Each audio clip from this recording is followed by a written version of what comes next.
bespoke radio for the masses. Headline edition, July 8, 1947. The Army Air Forces has announced that a flying disc has been found and is now in the possession of the Army. If the game is rigged, change the game. Game changer. I occasionally think how quickly our differences worldwide would vanish if we were facing an alien threat from outside this world. This is Fade to Black with your host, Jimmy Church, on the Game Changer Radio Network and KGRA, the Global Radio Alliance. I need your help to get to the year 1985. You're listening to Fade to Black with Jimmy Church on the Game Changer Network.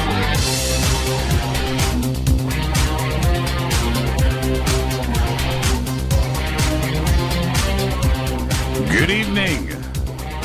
Fade to Black. Bespoke radio. For the masses. Yeah, man. All right, let's relax. It's a new week here on Fade to Black. Today's Monday, December 2nd, 2019.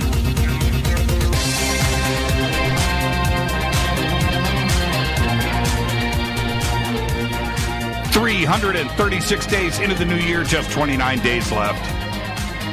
Can you believe it? We are live from a bunker somewhere in the middle of beautiful downtown Burbank, California, and I would like to welcome everybody listening all around the world, all across the United States, hither and thither, to and fro, back and forth, up and down, east and west, north and south, far and near. This is Fade to Black for KJCR, the Game Changer Network, and KGRA, the planet. I am your host, Jimmy Church. What is cracking, everybody? How you doing? How you doing? I hope you had a great Thanksgiving weekend. We did. Lots of fun. Lots of fun. And all of the traditions fell into place. Right? Great family, great fun, great food, ate too much, food coma, great leftovers. Man, what a weekend. And I was over at Coast to Coast, of course, on Saturday night. And here we are on Monday. And it just feels like I have not stopped. Thanksgiving seems like last week. Oh, wait, it was on Thursday. And yeah, that was just a bizarre, fun weekend. And here we are. You know, it's kicking off a great week. Tonight is Gregg Braden. And really looking forward to this, and wanted Gregg on. He's wanted to be on this show for so long. He's just so busy and schedules and everything else. But finally, tonight, Gregg is joining us. And this is our first time guest week on Fade to Black. And I can't believe it. Tonight is Gregg's first time on this show. And I don't know how that happened, but it does, and it did. So Gregg is kicking off our first time guest week here on Fade to Black. And what an amazing week. But tonight it's Gregg Braden. And Gregg is a 5-time New York Times bestselling author. He's a researcher and educator, lecturer, internationally renowned as a pioneer bridging modern science, spirituality, and human potential. Gregg merges modern science and the wisdom of our past to reveal real-world solutions to the issues that challenge our lives. His research has led to 15 film credits and 12 award-winning books now published in over 40 languages. Gregg is a member of the American Association for the Advancement of Science, the Steering Committee for the Global Coherence Initiative, and the Evolutionary Leadership Organization.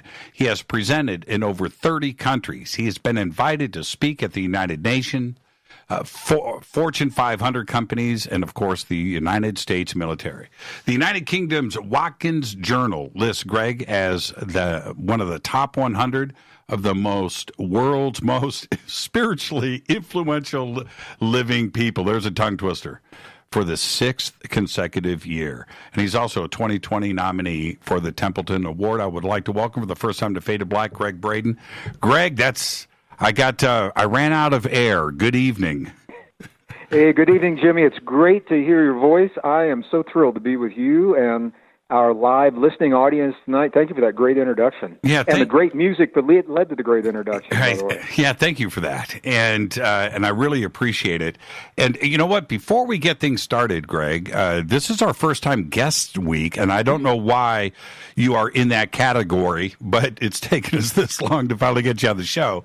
But you're here tonight, and you're also going to get the first time guest disclaimer, which is this. Greg, it's just you and I sitting on my couch having a conversation as friends. And where the conversation starts, it starts. Where it ends, but we're going to end as friends. There you go. You ready? I'm totally ready. We've never done this before. I think we're just busy people, Jimmy. You know, we've got very full lives, and I'm going to follow your lead. And wherever we go tonight, I'm happy to go there. Yeah, and I actually want to start here. Years ago, I had the opportunity to introduce you at a conference up in San Francisco. And I went out, and I've been following you for years, but after introducing you, instead of staying backstage and just doing my thing, I actually went out and sat with the audience and joined you, right? And I went through, your enthusiasm is one thing, and the way that you interact with the audience is great. But what blew my mind was sitting and watching your presentation of the sites and the research and the locations that you've traveled around the world for forever. And I thought to myself, sitting there, Greg is a doer. There's two kinds of people in this world, right? There's those that talk and those that actually go out and do these things, and they're fascinated with it.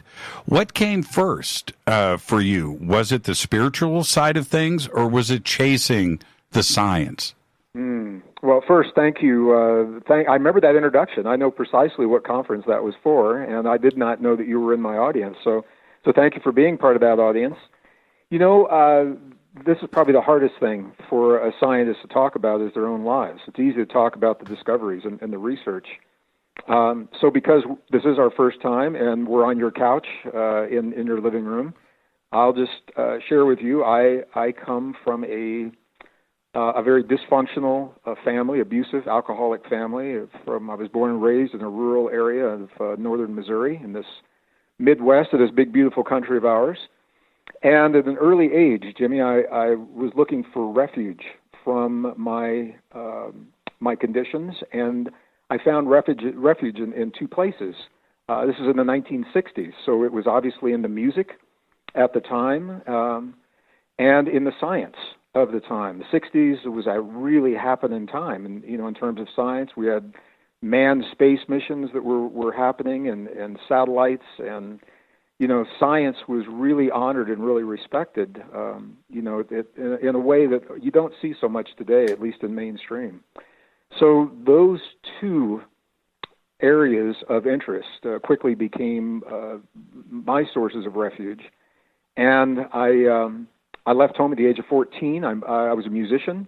Started playing guitar at 8. Left home at 14. Moved in with a rock and roll band. Everybody was in their 20s and 30s, and I went to my first rock concert during that time, and it was Jefferson Airplane.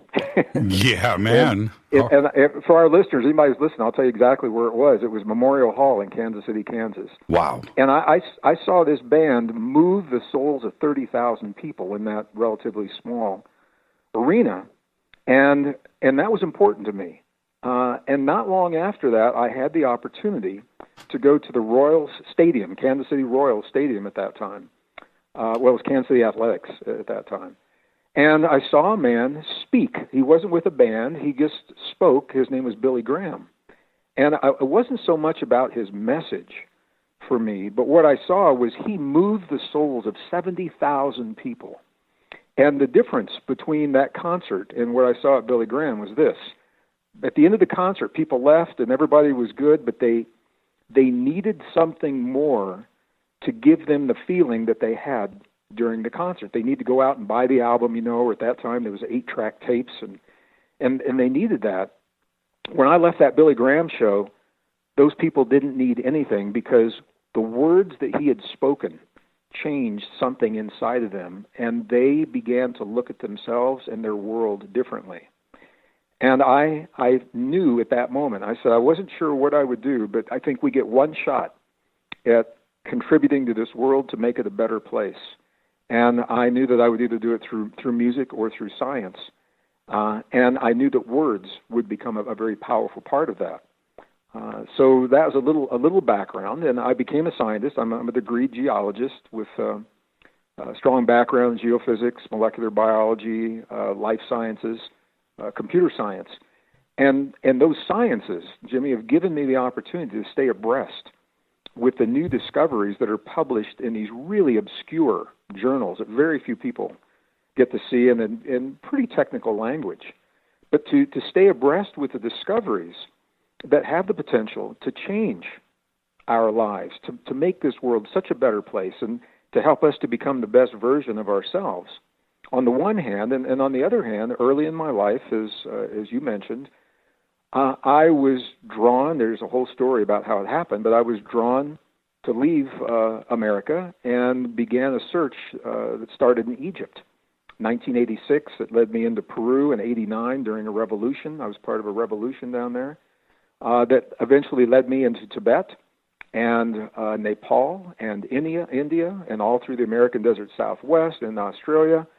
And what I began to understand, Jimmy, is that those who have come before us have been here a long time. We're 5,000 years of recorded human history. Mm-hmm.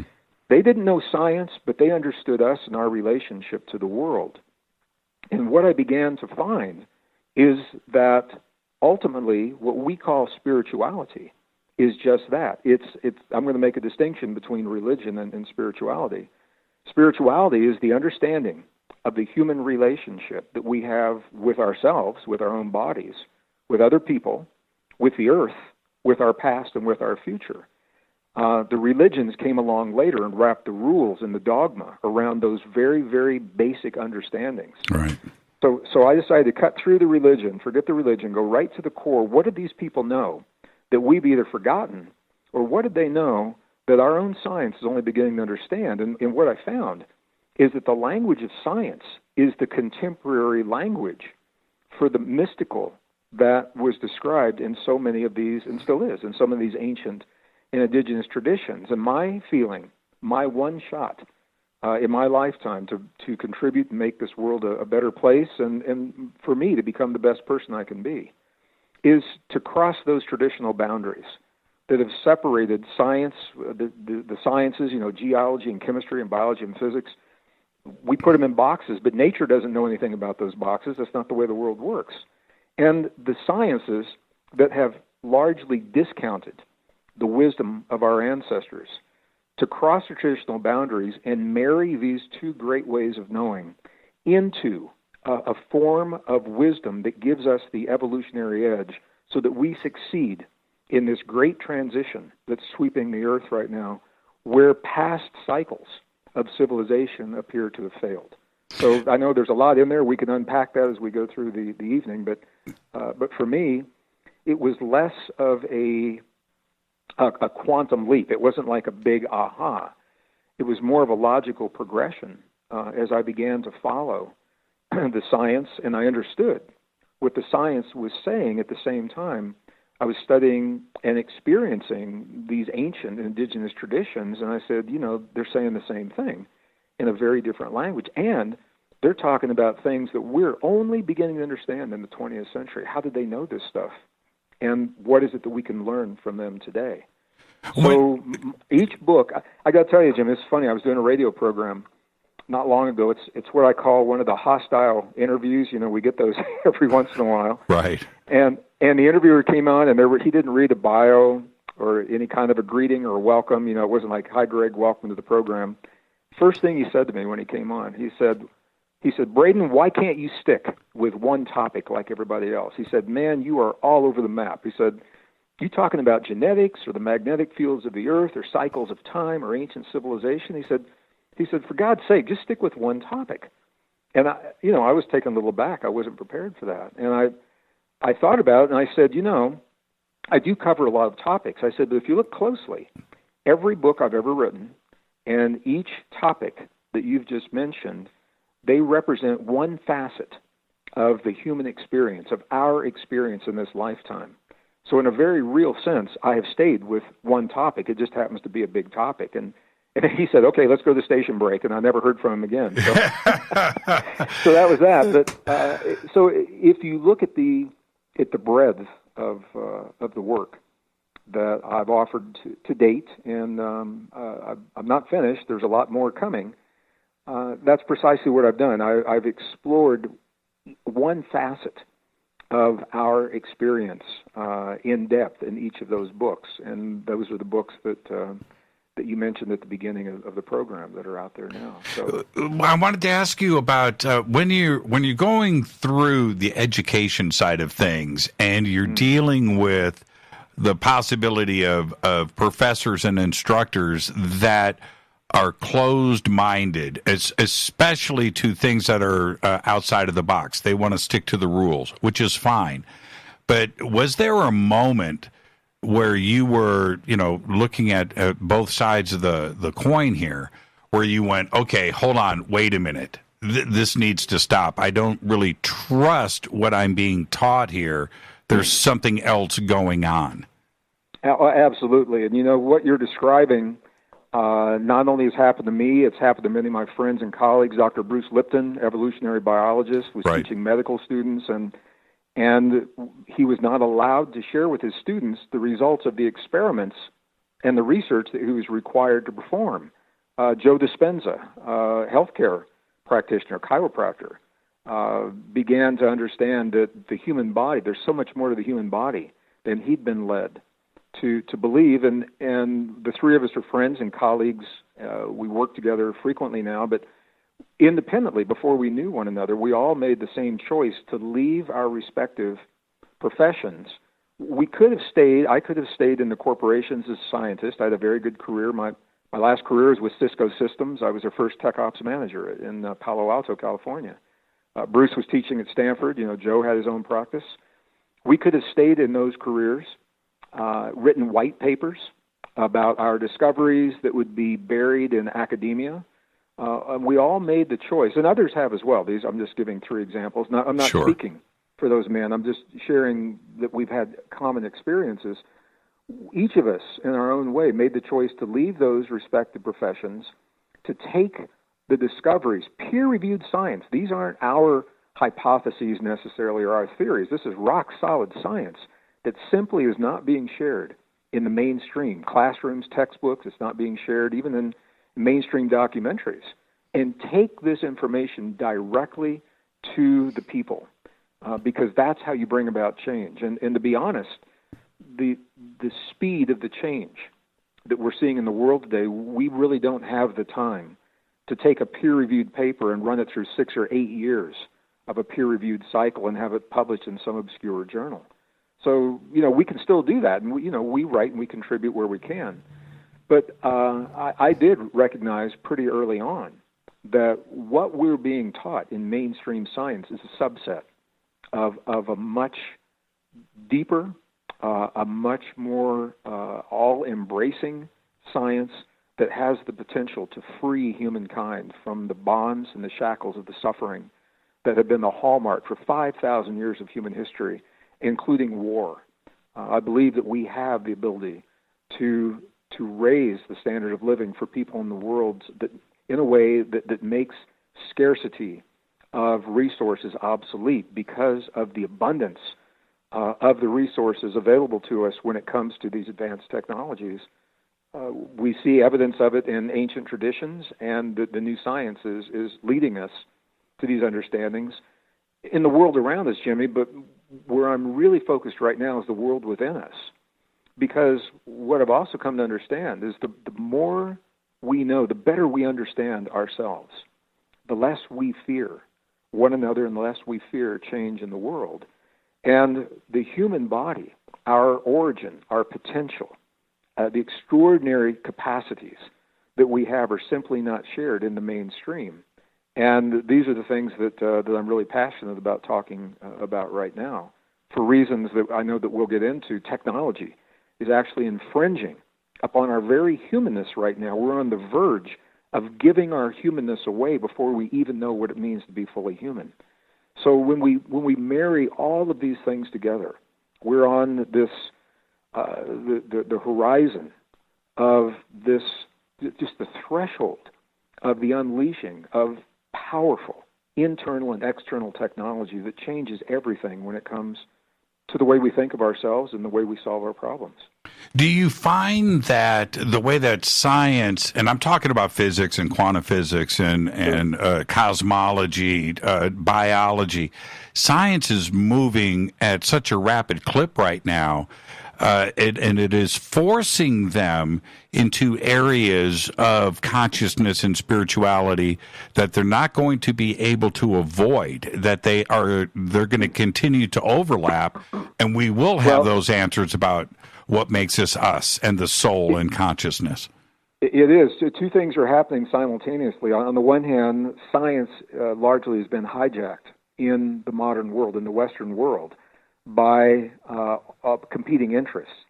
So corporate interests have hijacked science to cherry-pick data and use that cherry-pick science to support corporate goals. The same thing has happened with politics. The same thing has happened with religion.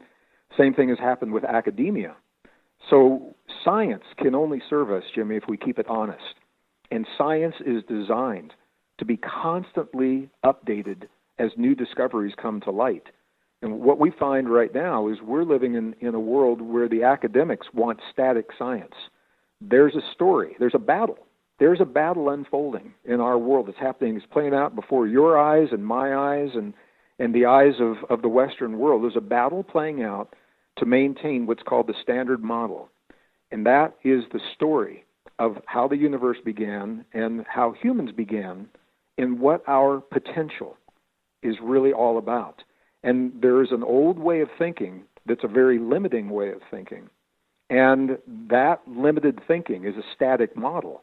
The new discoveries that you're talking about are upsetting that model. So we've asked science to tell us who we are, and science is giving us answers, and many scientists don't like the answers. And so one of the places that I'm really seeing this is when it comes to evolution. And where the conversation gets really sticky, my friends who are college professors, well, they're my friends until we have this conversation, and then we don't talk for a while.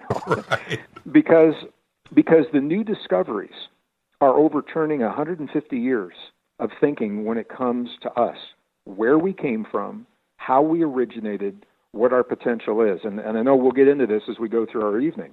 But the new discoveries, this is the point, the new discoveries no longer support the old story. So I asked my colleagues, my professor friends, I said, why can't you share these new discoveries with your students?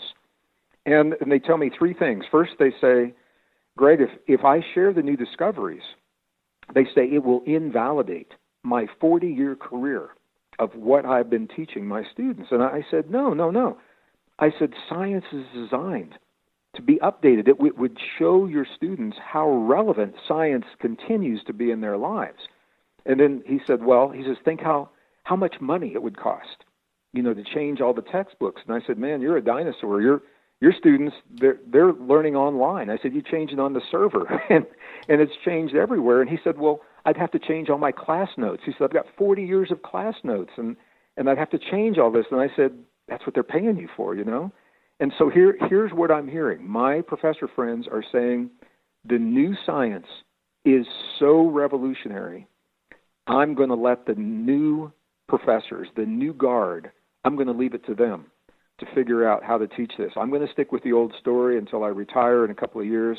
I'm not even going to tackle this revolution that the new science is bringing on. We'll let the new young professors, take care of that. So this is what's happening. We're actually teaching our young people obsolete science based upon false assumptions and we're asking them to solve the problems that we've left in the world based upon information that we know is not true. So that is where we are today, and it's changing, and the change is happening slowly.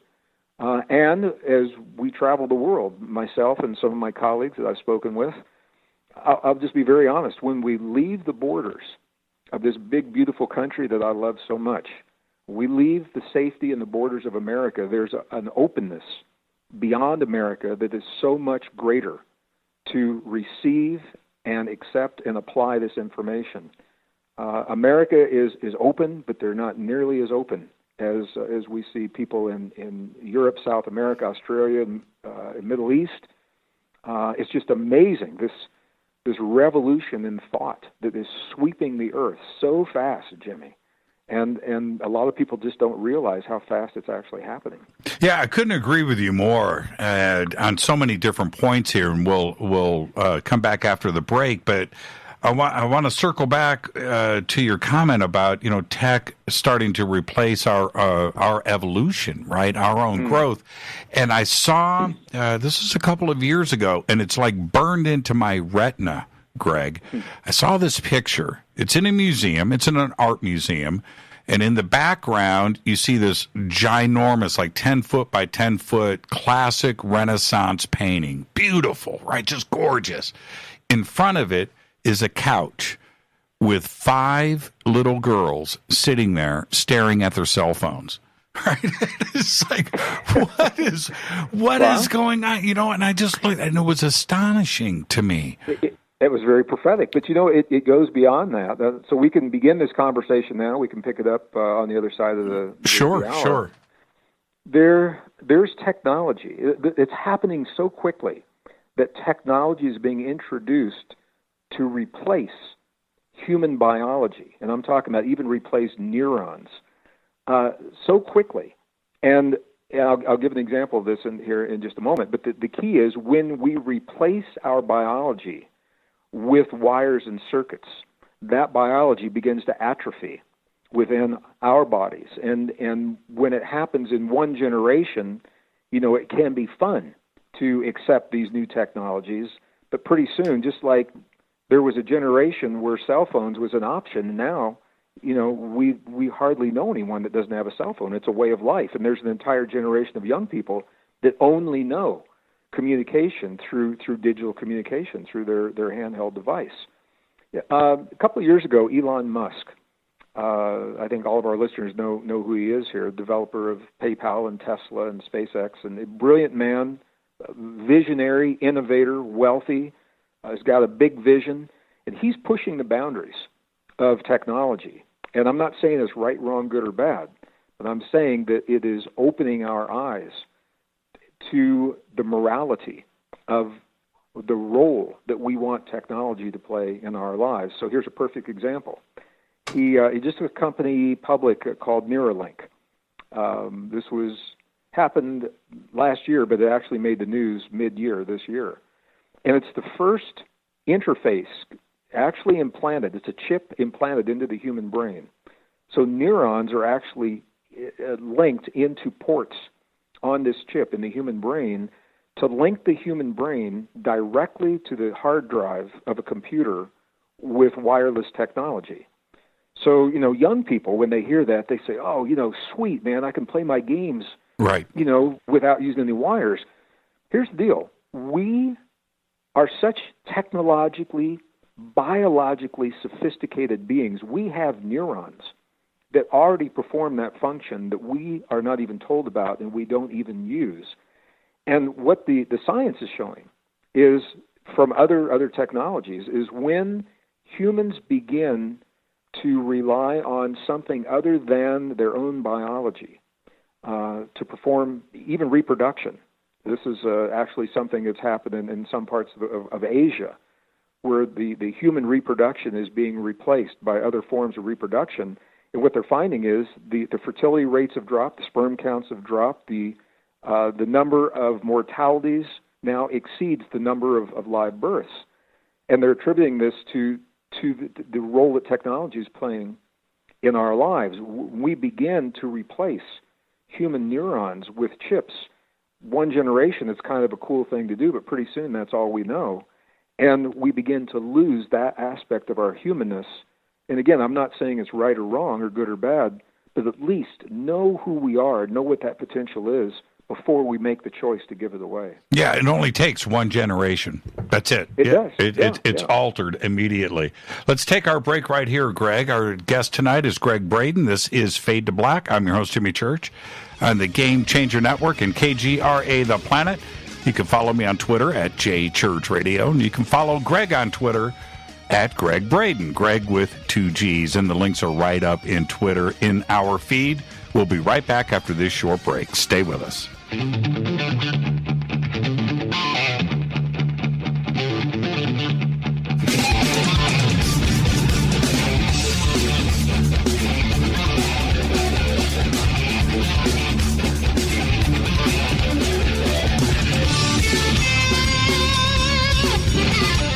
All right, welcome back. Fade to Black. I am your host, Jimmy Church. Tonight, Gregg Braden is with us.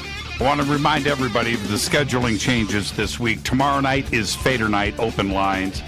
Wednesday night, Lynn Picknett and Clive Prince are here. And then Thursday night, live from India, Deep Prasad. Tonight, it's Gregg Braden. And Greg, we were discussing right before the break about replacing our own biology with technology. There are aspects to it that I'm sort of okay with, like, say, for instance, music. I don't think guitar is ever going to go away, but we've got a lot of electronic drums out there, right? There's that part. Or digital painting and the creation of digital art. I don't think paintbrushes are going to get replaced. And when you look at real fine art, you can appreciate and feel the human element in it when brushes are used. But then there's the other part where if we start to depend on technology to think for us with smart devices, smart everything, smart cars, things are going to change. Our brains will not be responding the same way as they did a couple of generations ago, right? No, absolutely, Jimmy. And I was just going to clarify that when we came on this side of the hour. You know, the technology is never good or bad. It's how it's applied. Right. And what typically happens in science is that the technology is developed first, and then we have to catch up. We have to backtrack and say, you know, how do we use this, and do we have the right to use this?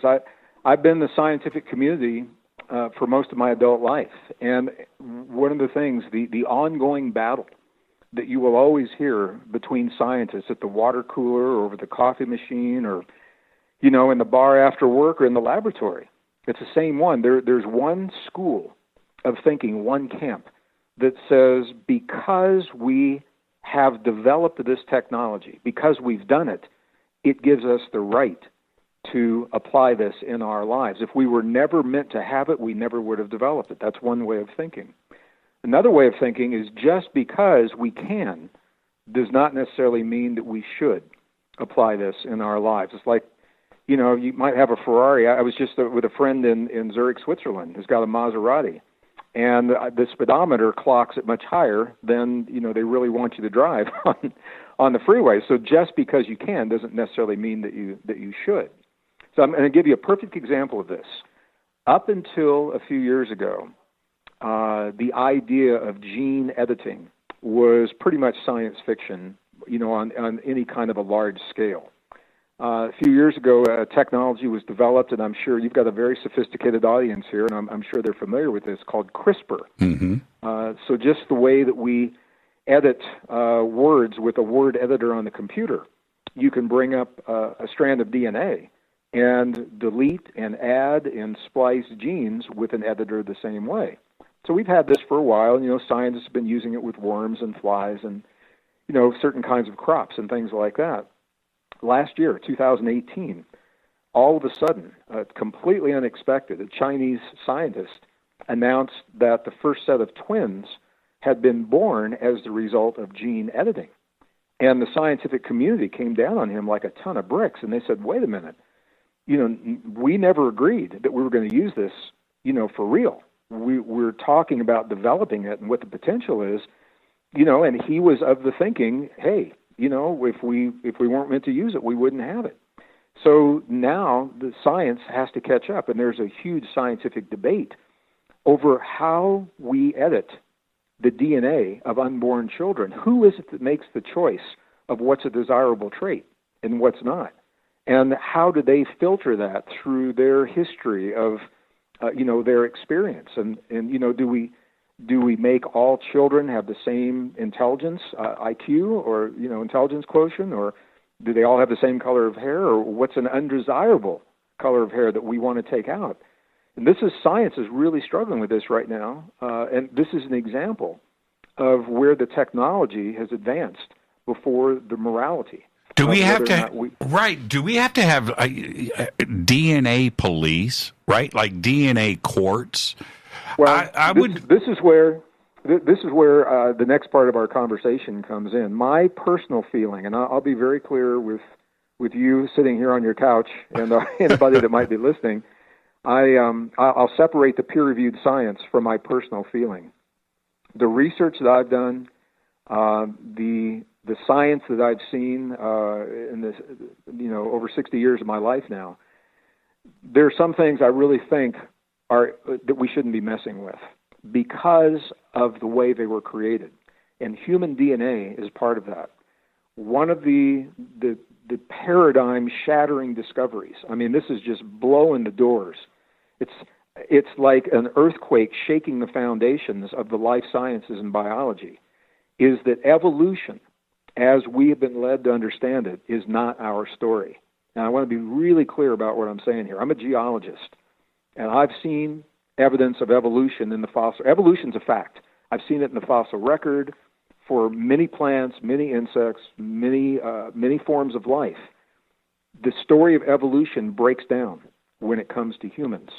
And this is really, really causing a lot of problems. The theory of evolution is in trouble right now. So I'm going to give you two different ways of looking at it. One is the physical evidence supporting evolution has never existed.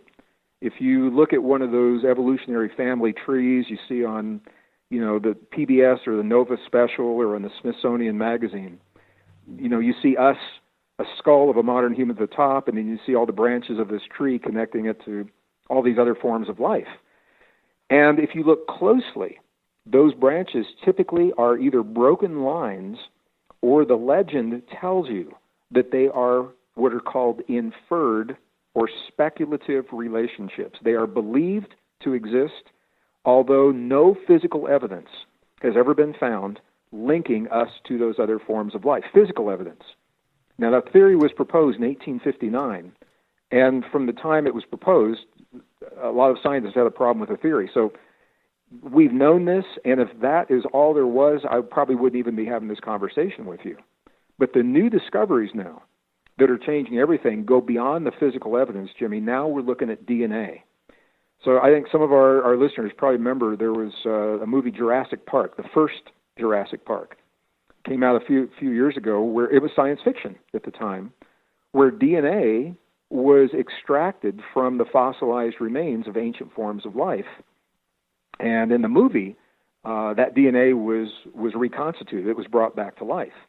Well, to the best of my knowledge, we haven't gone quite that far. But what we are able to do now is I say we, the scientific community, we have the ability to extract the DNA from fossilized remains of ancient forms of life, including the forms of life that were once believed to be our ancestors, that we have descended from. So now it comes from the bone marrow, and a lot of times the ribs of those primitive beings are where you find the best preserved bone marrow. So now we're able to build a genome of those ancient forms of life and compare it to modern DNA today. And this is the kicker. This is what's blowing the doors off of the ideas of evolution, is that there's not enough DNA overlap to suggest that we have descended from those forms of life. For example, we did not descend from Neanderthal. We now know that. There's not enough common DNA to show that we descended from them. We shared the earth with them, and we probably interbred with them, and that's why some people do, if you go to 23andMe or Ancestry.com and you have your DNA analyzed, you might find that you have some Neanderthal DNA because there was interbreeding. But if we shared the earth with them, we did not descend from them. So this is one of the discoveries. We did not descend from those forms of life. But here's where it gets really interesting. We showed up, we as anatomically modern humans, this is what we're called, AMH is the acronym in the scientific jargon, anatomically modern humans. We appeared on Earth about 200,000 years ago, and scientists agree with that. There's no controversy there. The problem is how we got to be where we are. There is no evolutionary path leading to our emergence. We showed up, Jimmy, fully with a brain 50% larger than our nearest primate relatives, with this advanced neural network in our heart and in our brain and in our bodies, with the same body proportions we have today, with the same capacities, the same capabilities we have today. And what the DNA is showing is we showed up and we have not changed since we appeared. That is a problem for Darwin's idea of evolution.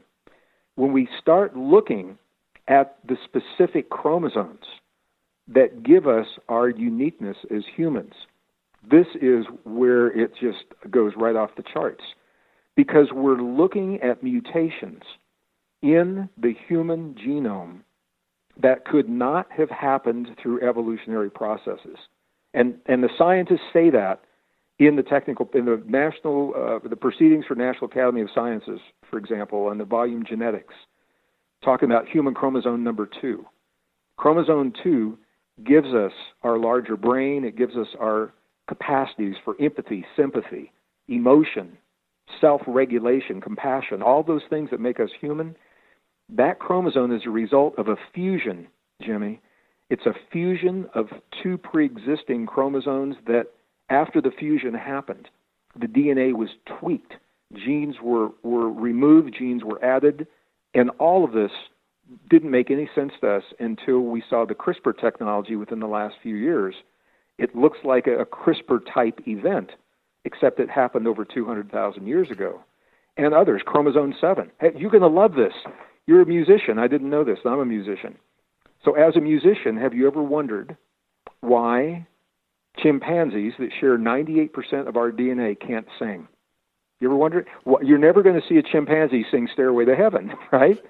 And the answer why that cannot happen is because there was a mutation in human chromosome 7 that had not occurred previously for 75 million years. And all of a sudden, this mutation happened, and it happened exactly at the same time, that 200,000-year mark. And you see this time and time again. So we can go on and on with this, Jimmy. Well, let me jump in though, Greg. Yeah. What are we suggesting here? I'll give you a suggestion. Sure. Okay, this is my suggestion that quite possibly we were placed here. That we just appeared here.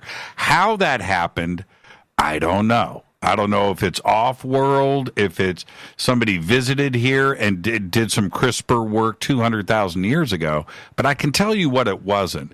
It wasn't a lightning strike that magically altered our DNA. It cooked the soup in the ocean, right? It wasn't the lightning. Right, exactly. Well, see, Jimmy, what you're saying, this is the very point. The evidence does not support the story. And the point is, we don't have the answer because we're forcing our young people to follow a story that the evidence doesn't support, even though we know it's no longer true. There's a huge difference between forcing all of the existing data into a predetermined story. Sure. To support that story and following the evidence to whatever story it's going to lead us to. And my feeling is as we follow the evidence to wherever it leads, we're writing a new human story. It's going to free us in so many ways from the shackles of these limiting beliefs that we've had in the past. But the point is, we can't get there scientifically until we free our scientists from the bonds of these pre-existing ideas that are being imposed upon them through the system, through the university system and in the academics. And I'm not saying throw Darwin's ideas out. We've got smart young people in these schools Give them all of the data. Give them all of the evidence. Show them Darwin's ideas. Show them the new discoveries so that they've got everything they need to go after this answer and tell us in a way that is accepted, in a language that's not based in religion, in the language of science, who we are and where we've come from. And when we begin to understand those things, then we begin to look at one another very differently, and we begin to look at our relationship to the world very differently. And I think that's where peace begins, and that's where a compassionate, sharing world really begins. So the new discoveries, I mean, what I'm saying to you, this is peer-reviewed science. I write about my books. I'll talk about it at the Conscious Life Expo. I'll show great pictures of how these things happened. The mutations happened all at the same period of time, that 200,000-year mark. So as a scientist, what I have to say is that when I'm asked what caused those mutations, I have to say it appears there is some form of intervention. Now, what that intervention is, I don't know as a scientist, but here's what I also know, as I have spent so much of my adult life with indigenous traditions and ancient texts. I've not studied every tradition, Jimmy, but every one that I have studied, as different as they are from one another, there's a common theme. And that common theme is that we are the product of an intelligent intervention, and that we are related to something so much more than the limited way that we've been led to think of ourselves in the world. We're part of a much greater community, and we have this extraordinary potential. And it's for that reason, I'm going to tie this back, it's for that reason, until we embrace the deep truth of what that science is showing us, I don't think we want to be tweaking the DNA that we appeared with 200,000 years ago, or another way of saying it is the DNA that we were given, this extraordinary potential. In evolutionary biology, a lot of people don't know this. Charles Darwin is noted often as the author, but he had a co-author of the theory. His name was Alfred Wallace. And one of the tenets of evolutionary biology is that nature never over-endows a species with more than it needs in the moment of its existence. That's right. So in other words, it's only when circumstances present us with a need to develop new abilities and new capabilities, new ways of seeing or hearing or tasting or assimilating food or whatever it is, that we develop those. And this is the problem. We appeared over-endowed. We are an over-endowed species. I know some people love to hear that, and you can take that in a lot of places, but we are an over-endowed species because we appeared 200,000 years ago with an internal technology light years beyond what we needed for our everyday existence, already intact. It did not develop slowly, gradually over a long period of time. That is a problem for evolutionary biology. Now, can I play devil's advocate for a second? Sure, sure.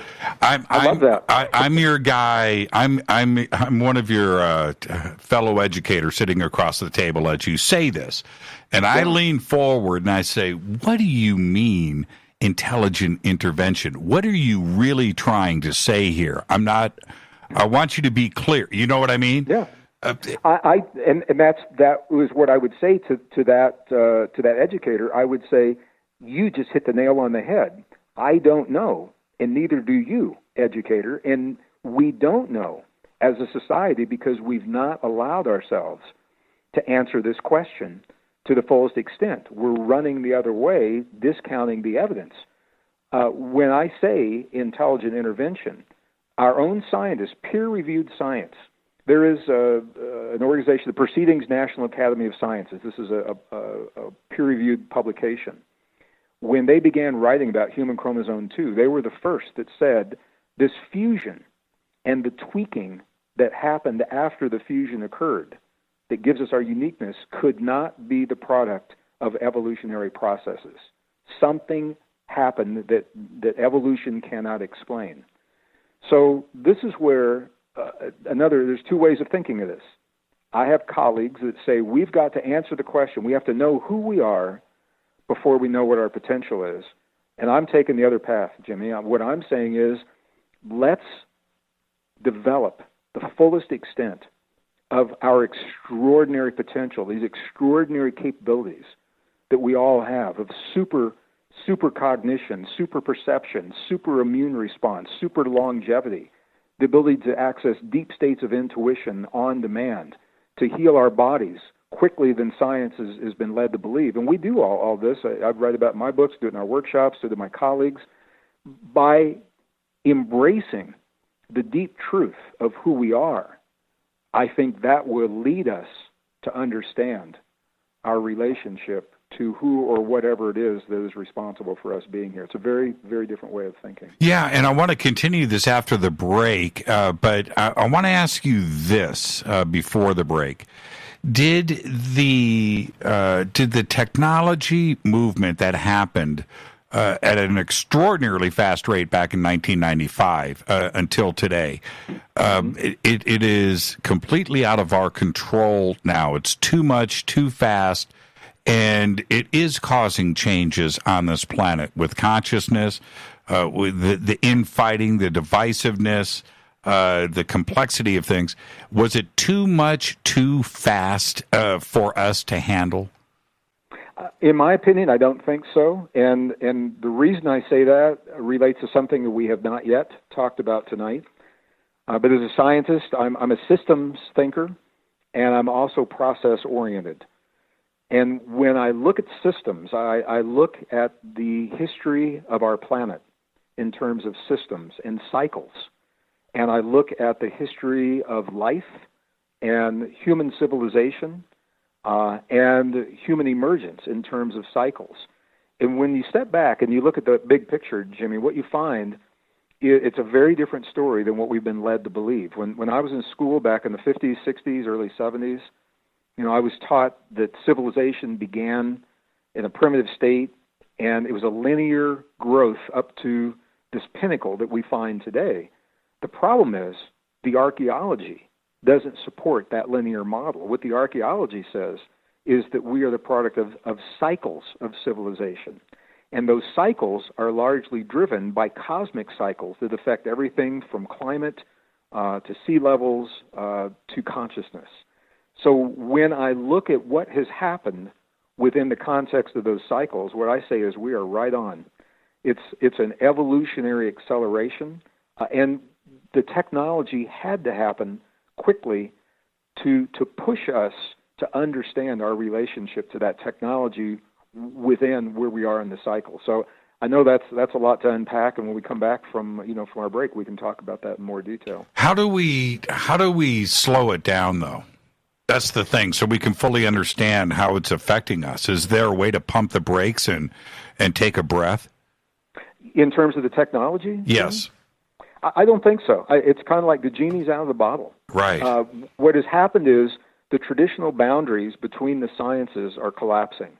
So the discoveries in physics are now being applied to biology, and the discoveries in chemistry are now being applied to physiology and neurology, and there are new sciences like neurocardiology that are linking the heart and the brain in ways that we never did in the past.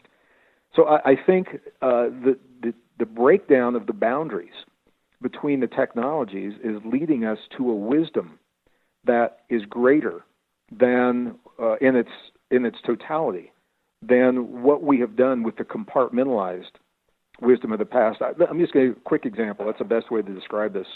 When I was a geologist back in the 70s, I was studying geophysics and the magnetic fields of the Earth. It was obvious that the magnetic fields of the Earth are changing very quickly. And my question was, what does that mean to us, to biological beings? And my colleagues, they looked at me and they said, don't ask me. I'm a geologist. Go ask a biologist. So I'd ask my biology friends, and they'd say, hey, don't ask me. I deal with cells. I don't know anything about magnetic fields. And that's a perfect example of where the compartmentalized science was not serving us. And now we know that every cell in our body is influenced by the shift of the magnetic fields of the planet. High magnetic fields, we are more cooperative, less aggressive, and more peaceful, more willing to solve our problems working together. Low magnetic fields, we become much more aggressive. And that's important when you look at the cycles of where Earth is and how the magnetic fields are part of those cycles. Do you think that we've got 1 minute? Is this something that, suggesting the Egyptians, is this something that the ancients were cognizant of, that they fully understood this relationship between us and the planet? What I found is that those who've come before us, the ancient Mayans, Toltec, Olmec, the Egyptians, I've spent a lot of time with the Tibetans, modern-day Tibetans, studying ancient texts. Jimmy, they did not separate science from spirituality from art. And think about that. If you don't separate those, when you see something that's beautiful, that moves you inside, you have a feeling, you're changing the chemistry in your body based on that feeling. And that becomes a science. And when you begin to merge science and spirituality and art, you begin to think of your world and yourself and your relationship to other people very differently. And I think with the breakdown in the traditional boundaries of the sciences, we're moving in that direction. Let's take our break right here. This is Fade to Black. I'm your host, Jimmy Church. Our guest tonight, Gregg Braden. Fascinating conversation. We're going to pick up where we're leaving off right now. It's Fade to Black on the Game Changer Network and KGRA, The Planet. Stay with us. We'll be right back.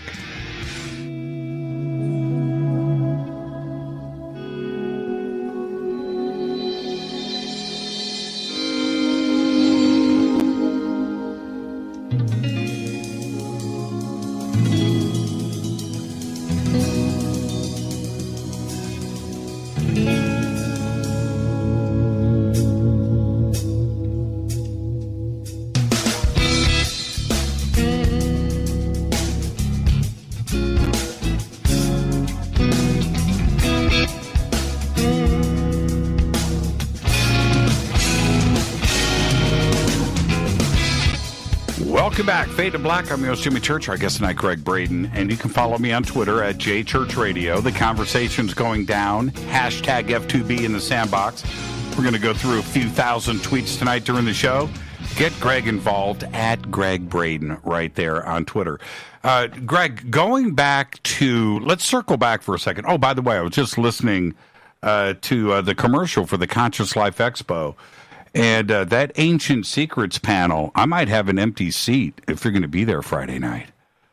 I have to talk to my office. I will make a promise I can't keep, but I heard that as well, and I thought it was very intriiguing. So I appreciate it. So to be continued off air. Yeah, exactly. Going back to this CRISPR situation and the fusing of chromosome 2 has always intrigued me, and 7 as well. If we go back 200,000 years, what did we, if it wasn't nature that did this, some type of high technology was involved, whether it was a past civilization here on the planet, which I could totally embrace, or a drive-by of some kind of civilization that came by and saw us and did a snip. But if it wasn't done by nature, we are opening up the door to some pretty fantastical theories here, of which I'm open to any of them. Sure. But for us to just appear here 200,000 years ago, that doesn't make sense. There's got to be something logical. Well, it depends on who you talk to, because everybody has a story. When you look at the ancient traditions, the ancient Sumerians, they had a story. The 1990s, I had the opportunity to tour with Zecharia Sitchin when he was still in this world, and his work, his interpretation, the translations and interpretations of Sumerian texts told a story that he interpreted as genetic manipulation, and that was, his perspective. When you go to the ancient Egyptians, they have their story that we're not from here, that we're deeply related to the star system Sirius. There's a whole story around that. You go to the Aboriginals and you look at their 60,000 plus year continuous lineage of history and story and their DNA lineage. And their creation story says that we are the product of we are related to other worlds, and that we are the product of those otherworldly relationships. Hindu traditions say the same thing, and ultimately, what I find interesting, Jimmy, even the Christian traditions I think most of our listeners know that the modern Bible is the product of a series of edits that happened around the 4th century. And we know that those edits occurred because in the mid-20th century we found the oldest records of the unedited text. We found the Dead Sea Scrolls were the oldest records of the Old Testament and the Torah, and the Nag Hammadi Library in Egypt was the oldest records of the New Testament. And we found biblical books that had never been seen because they were edited in that 4th century panel, the Council of Nicaea, during the time of the Emperor Constantine. I talk about that in some of my books. When you look at those, and when you look at the indigenous traditions, all of them say that we are the product of an intervention. And what's interesting is they all say that they are responsible for us being here. They. It's always multiple beings, whether it's Elohim in the Christian traditions, which is a plural, or in the Mayan traditions, whether it's the multiple beings that went through multiple iterations and tried different materials to create us. That the first humans were not able to sustain the power of the soul in the physical body. They had to find the right formula, and they tried different materials. I mean, these are common themes that you see run through these ancient traditions. Is it science? Absolutely not. But when you find a common theme that runs across so many traditions covering such vast periods of time, it's kind of like the flood story. You know, every ancient tradition shared the flood story from their unique perspective. So they all vary from community to community, but the bottom line was they all experienced a flood, and as a geologist, I can tell you the flood actually happened. We have the geologic evidence of that flood. So the idea of an intervention, I'm the first to say, Jim, I mean, I've got my personal feelings about what has happened, but as a scientist, I have to say I don't know. And to me, that's the whole point. We won't know until we unleash the intellect and the technology and the passion of these young people that are dedicating their lives now to science to answer the questions, until we free them to follow the evidence to where it leads, rather than forcing them to preserve this story that protects corporations, protects religion, protects academics, but it's not our story. So I think we've reached a point in our evolution. We're globalizing a planet, 8 billion people learning how to live together, and we're forcing together men and women, and we think differently, and we're forcing together religions that think differently, and we're crossing traditional borders of oceans and mountains in ways that we never did before. We're a globalized society, and we're asking ourselves to accommodate this globalization through a thinking based in separation, through Darwin's ideas of competition and conflict and scarcity. And as we allow the science to reveal these truths, and as we embrace what the science is telling us, the science is telling us nature is based upon cooperation, not competition. That's important. That was a message I shared at the United Nations with Bruce Lipton when we spoke there. The science is telling us we're not the product of an accident, a fluke, some random mutations in biology. And that's important because the value of life, Jimmy, has been cheapened by the thinking that we are the product of some accident. And that's all it is. And when we begin to understand that there's some intelligent intervention that appears to underlie our existence, we begin to think of ourselves differently. And it doesn't have to be about religion. It's just about the respect for the potential that we come to this earth with. So can I just share a quick story? Yeah, absolutely. Absolutely. So over the break, you gave me a few minutes to reflect on the conversation we had before the break. You asked me if I thought the technology happened too quickly, beginning in '95 and moving forward. And it's a good question. It's a big question. And I hesitated because I knew we were running up to a break, and that's why I didn't share this story. A few years ago, I was hiking in a remote area in the Four Corners area. It's an archaeological site. It's known as Chaco Canyon, New Mexico. And I met a native man that was hiking there at the same time. And for a lot of reasons, rather than passing by one another, we struck up a conversation.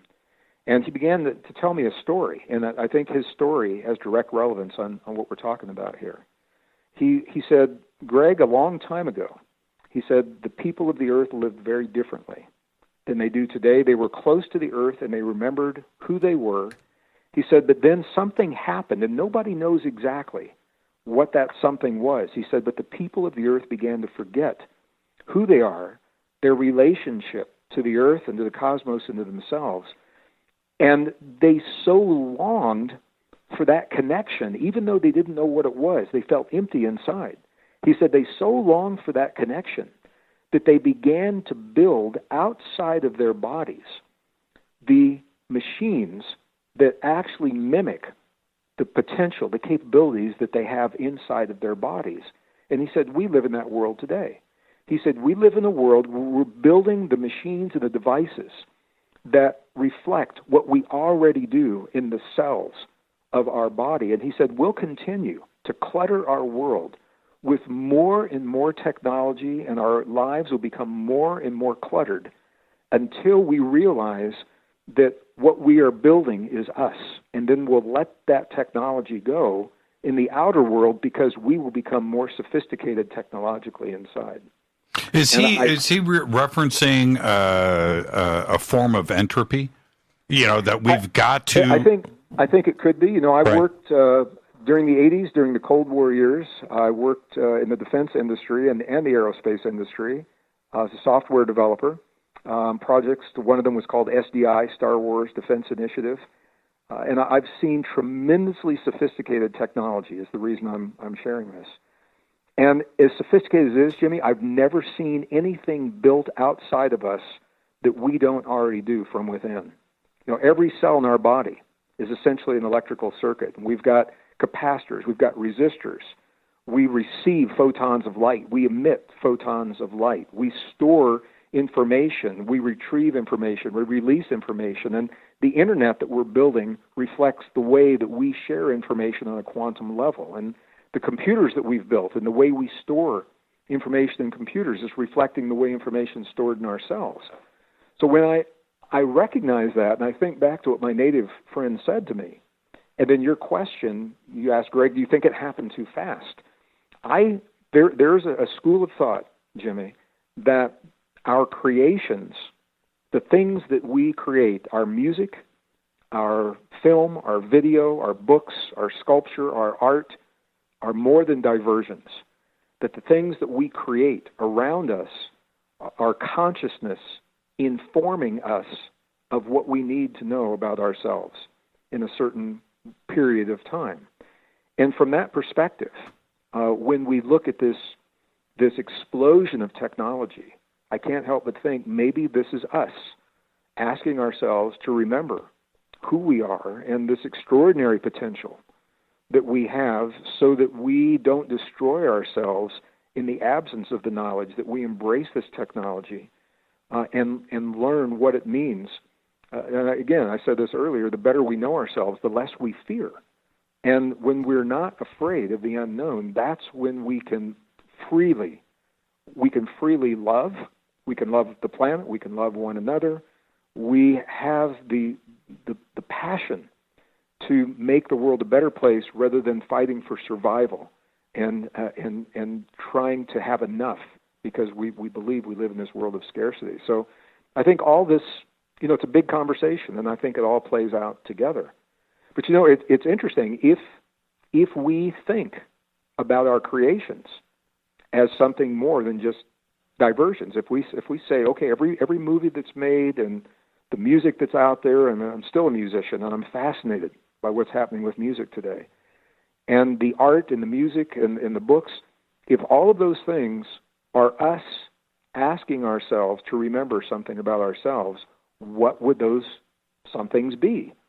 And although all the creations are different, if you look at the themes, the movies seem to come out in themes. Remember The Matrix, the very first Matrix came out. It was hugely and unexpectedly successful.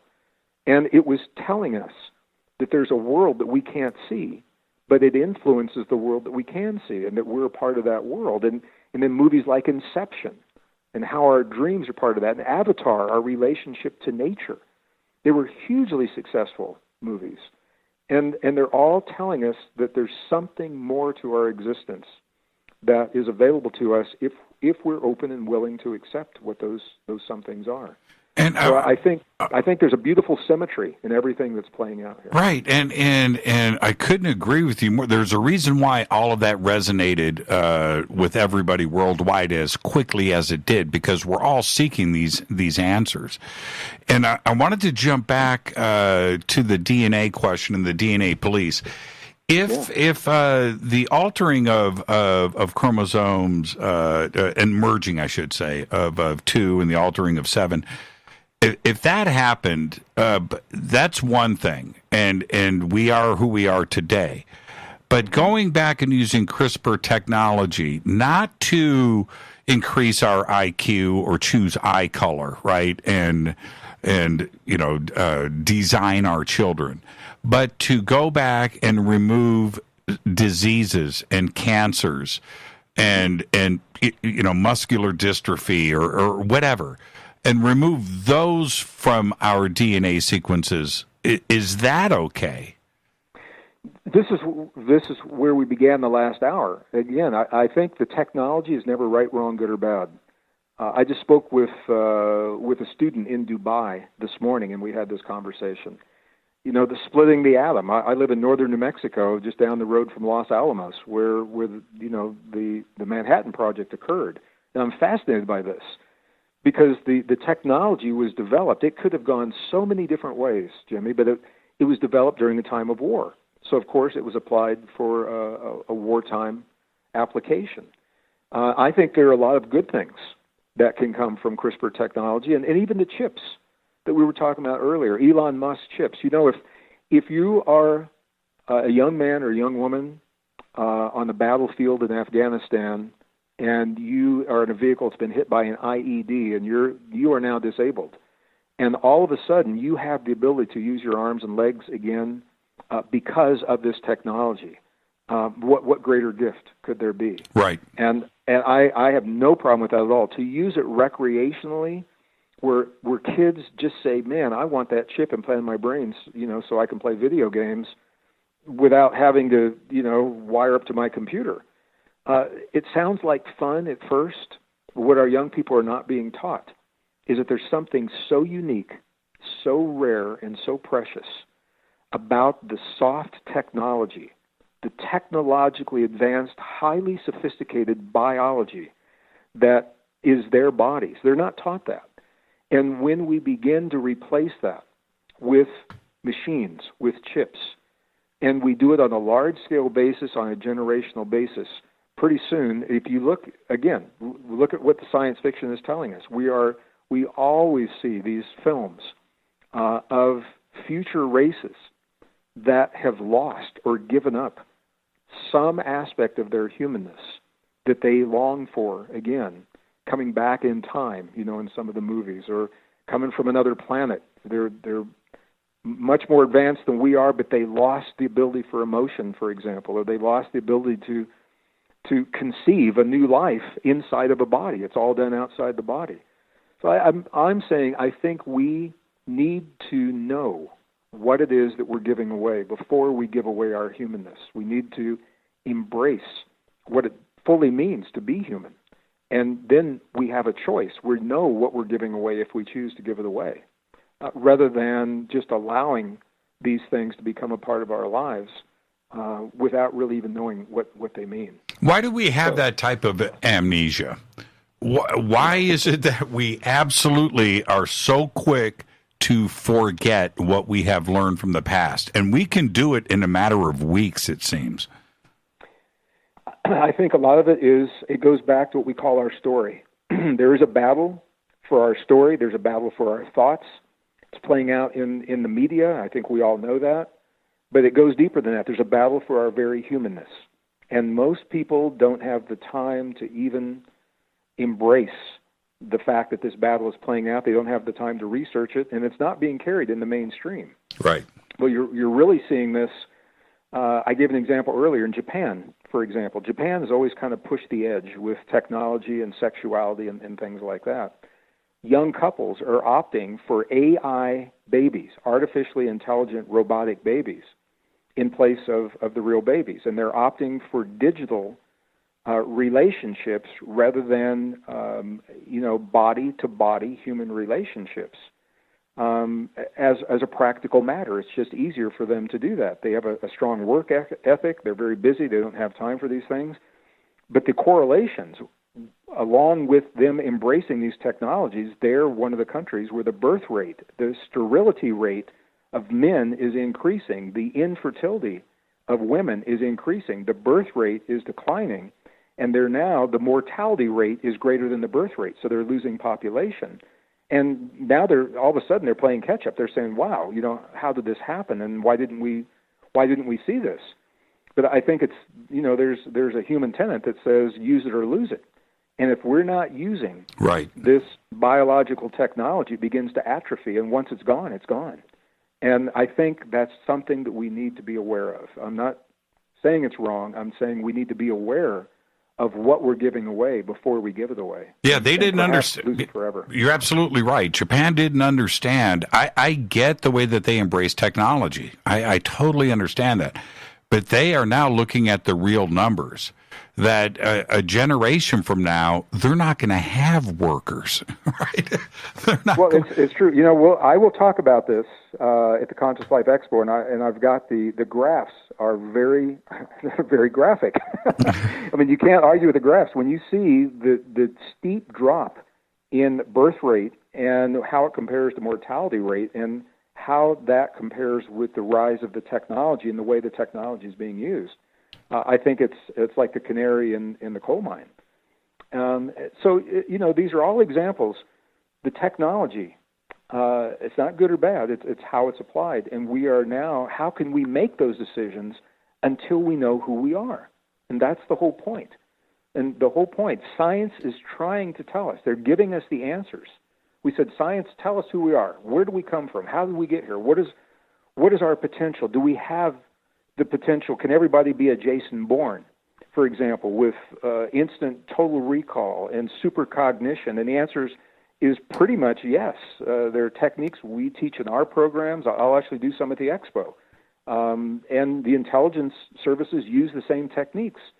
It's about accessing this biology, the neurons in the heart, in the brain, and harmonizing them through what's called coherence, and being able to apply that coherence in our lives in very unique ways, as well as the longevity enzymes that give us the ability to not just heal our bodies, but to actually reverse the biological markers of aging. Now, chronologically, we'll always be a year older than we were a year ago. But biologically, it is not only possible, it's people do it all the time. Well, you're an example of that. I mean, look how you look right now.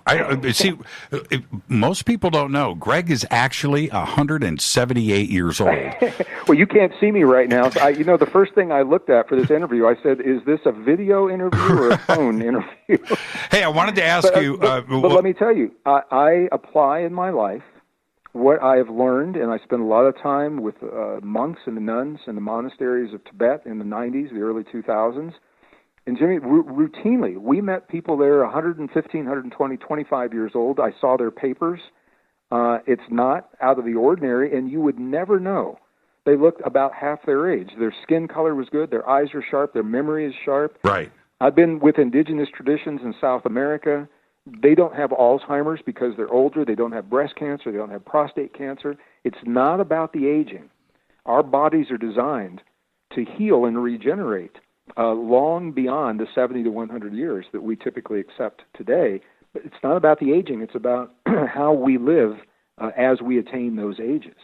Now we're gonna head towards. Well, let me jump in because we're gonna head towards a break right here, and we'll pick up where we're leaving off. But I have this question for you. I need your quick response: Strat, Les Paul, or Martin?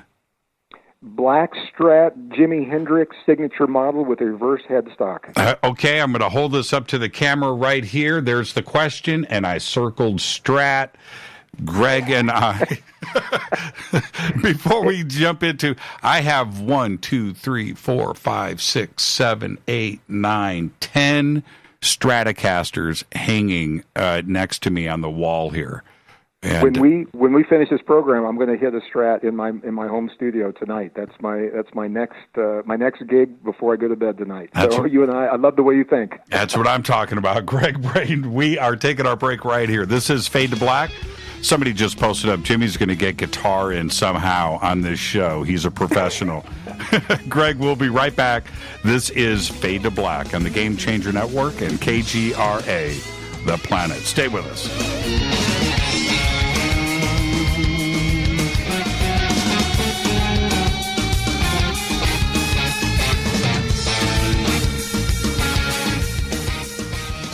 Welcome back. Fade to Black.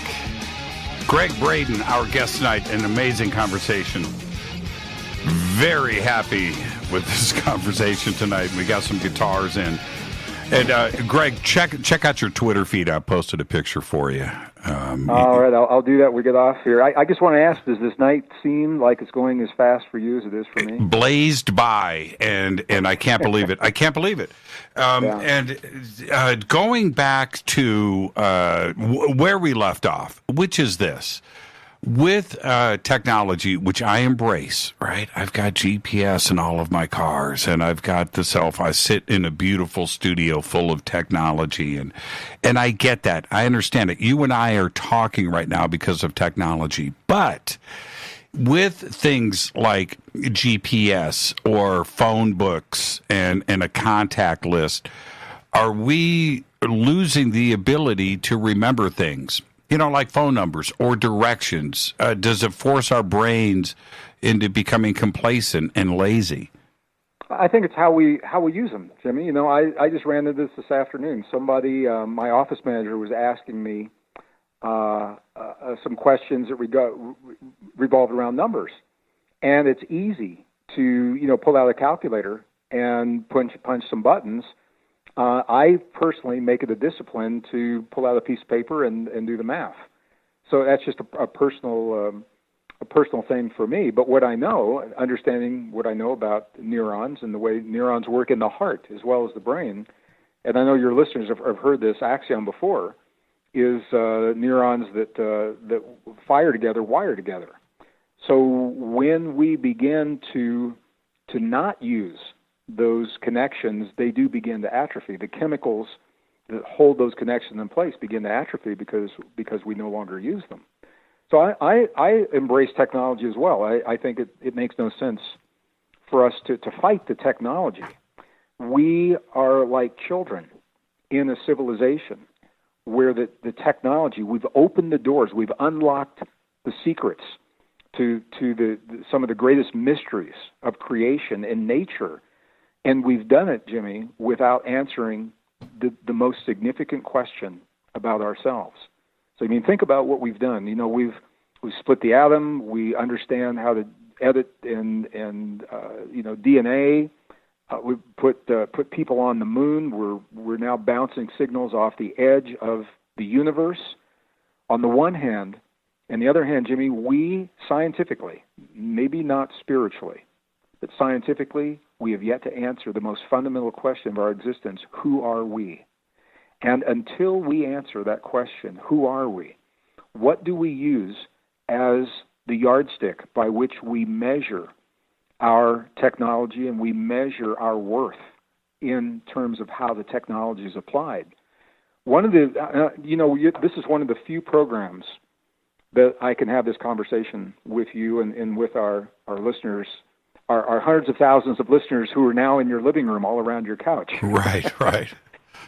If you, I have a lot of friends in the UFO movement, phenomenon movement, who've become very specialized in the abductee phenomena, and I know you have a lot of guests that talk about that as well.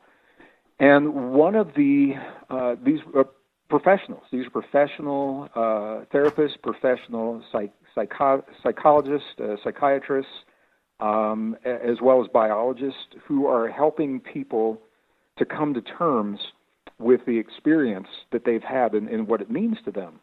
And to help them do that, they interview these people, and they have found common themes across the interviews. And they've shared some of those themes with me. I don't talk about it a lot typically from a public stage because it typically doesn't tie into, whatever I've been invited to speak about. But it is a phenomenon. One of the common themes, Jimmy, that comes up in the abduction phenomenon is that the beings who have abducted these people, when they embark upon a conversation, whether it's telepathic, a lot of times it is telepathic, or whether it's a verbal conversation, what they convey to the abductees is just what we're talking about tonight, that they are the product of an technologically advanced civilization who made a choice at some point in their past to adopt technology before they understood what it was that they were giving away, and that they lost so much of their uniqueness to the machines, they long to have that back. And they're interested in the abductees for that reason. They're interested in the DNA, they're interested in the neurons, and in the way for these particular people, for whatever reason, the way that they have these people use their biology in their lives. Maybe they are, compassionate healthcare workers, or maybe they are hospice, workers, or whatever it is. So I think that it's interesting that although each case is unique, among the common themes is the theme of an technologically advanced society that has moved forward with their technology in a way that has led them from the depths of their uniqueness, and they want that back. So I think there's something that we can learn from that. Is there another aspect to all of this when we're looking at the changes here? Do we have to, as a planet, as a civilization, do we have to go to the edge? Do we have to go and stare into the darkness and get the crap scared out of us to realize that we're heading in the wrong direction and that there is another way about this? Is that what we have to do? This is a really. I have this conversation frequently with my biology friends and with my philosophy friends, and there's a very interesting thing about us humans in that we seem to experience what we don't want before we know we don't want it. Right. And that's very different from setting a course to a vision of what we do want and working toward that vision. So we had to have not one but two great holocausts on the planet, and we say we're not going to do that. We had to have a couple of world wars, and we say we don't want that anymore. Well, we could have said, let's just live in a planet of peace, but we didn't do that. So my experience, and this goes back to a conversation that we just barely scratched the surface of 2 breaks ago. It was in the second segment. What the archaeology clearly shows, one of the benefits that's coming from global warming is it is melting ice in places that have seen only ice in recent memory. And when that ice melts, it begins to expose archaeological sites, and the Earth-penetrating radar is exposing archaeological sites, and we're beginning to have a very different picture of human civilization. So when I was in school, again, back in the 50s, 60s, or early 70s, I was taught, and many of your listeners were taught the same thing, and their children today and grandchildren are still being taught that civilization began about 5,000 years ago, right around the time of ancient Sumeria, and then Egypt came along, and then the things like Rome and Greece and the Incan civilization and Mayans, those all came along later, and we were taught that's the history of the world. So that civilization began about 5,000, maybe 5,500 years before present, BP, before present. Now, what the archaeology is showing is there are archaeological sites. I take groups into a place in northern Peru that is called Caral, C-A-R-A-L. Corral collapsed when we're told that civilization began. It collapsed about 5,500 years ago. It was the most technologically advanced civilization and is the oldest technologically advanced civilization in all of the Americas. It's older than the Inca, than the Olmec, than the Toltec, than the Maya, than the Aztec. The history books are having to be rewritten now to accommodate this discovery of Corral. And then you go back from there. You know, you talk about Göbekli Tepe and one of the great mysteries. And we've got the new information as a geologist looking at the Giza Plateau. You know, we know this is what's called fluvial erosion on the Sphinx and on the pyramids, fast-moving water over long periods of time. That hasn't happened since the ice melted during the Ice Age, and that was right around 10,000 years ago.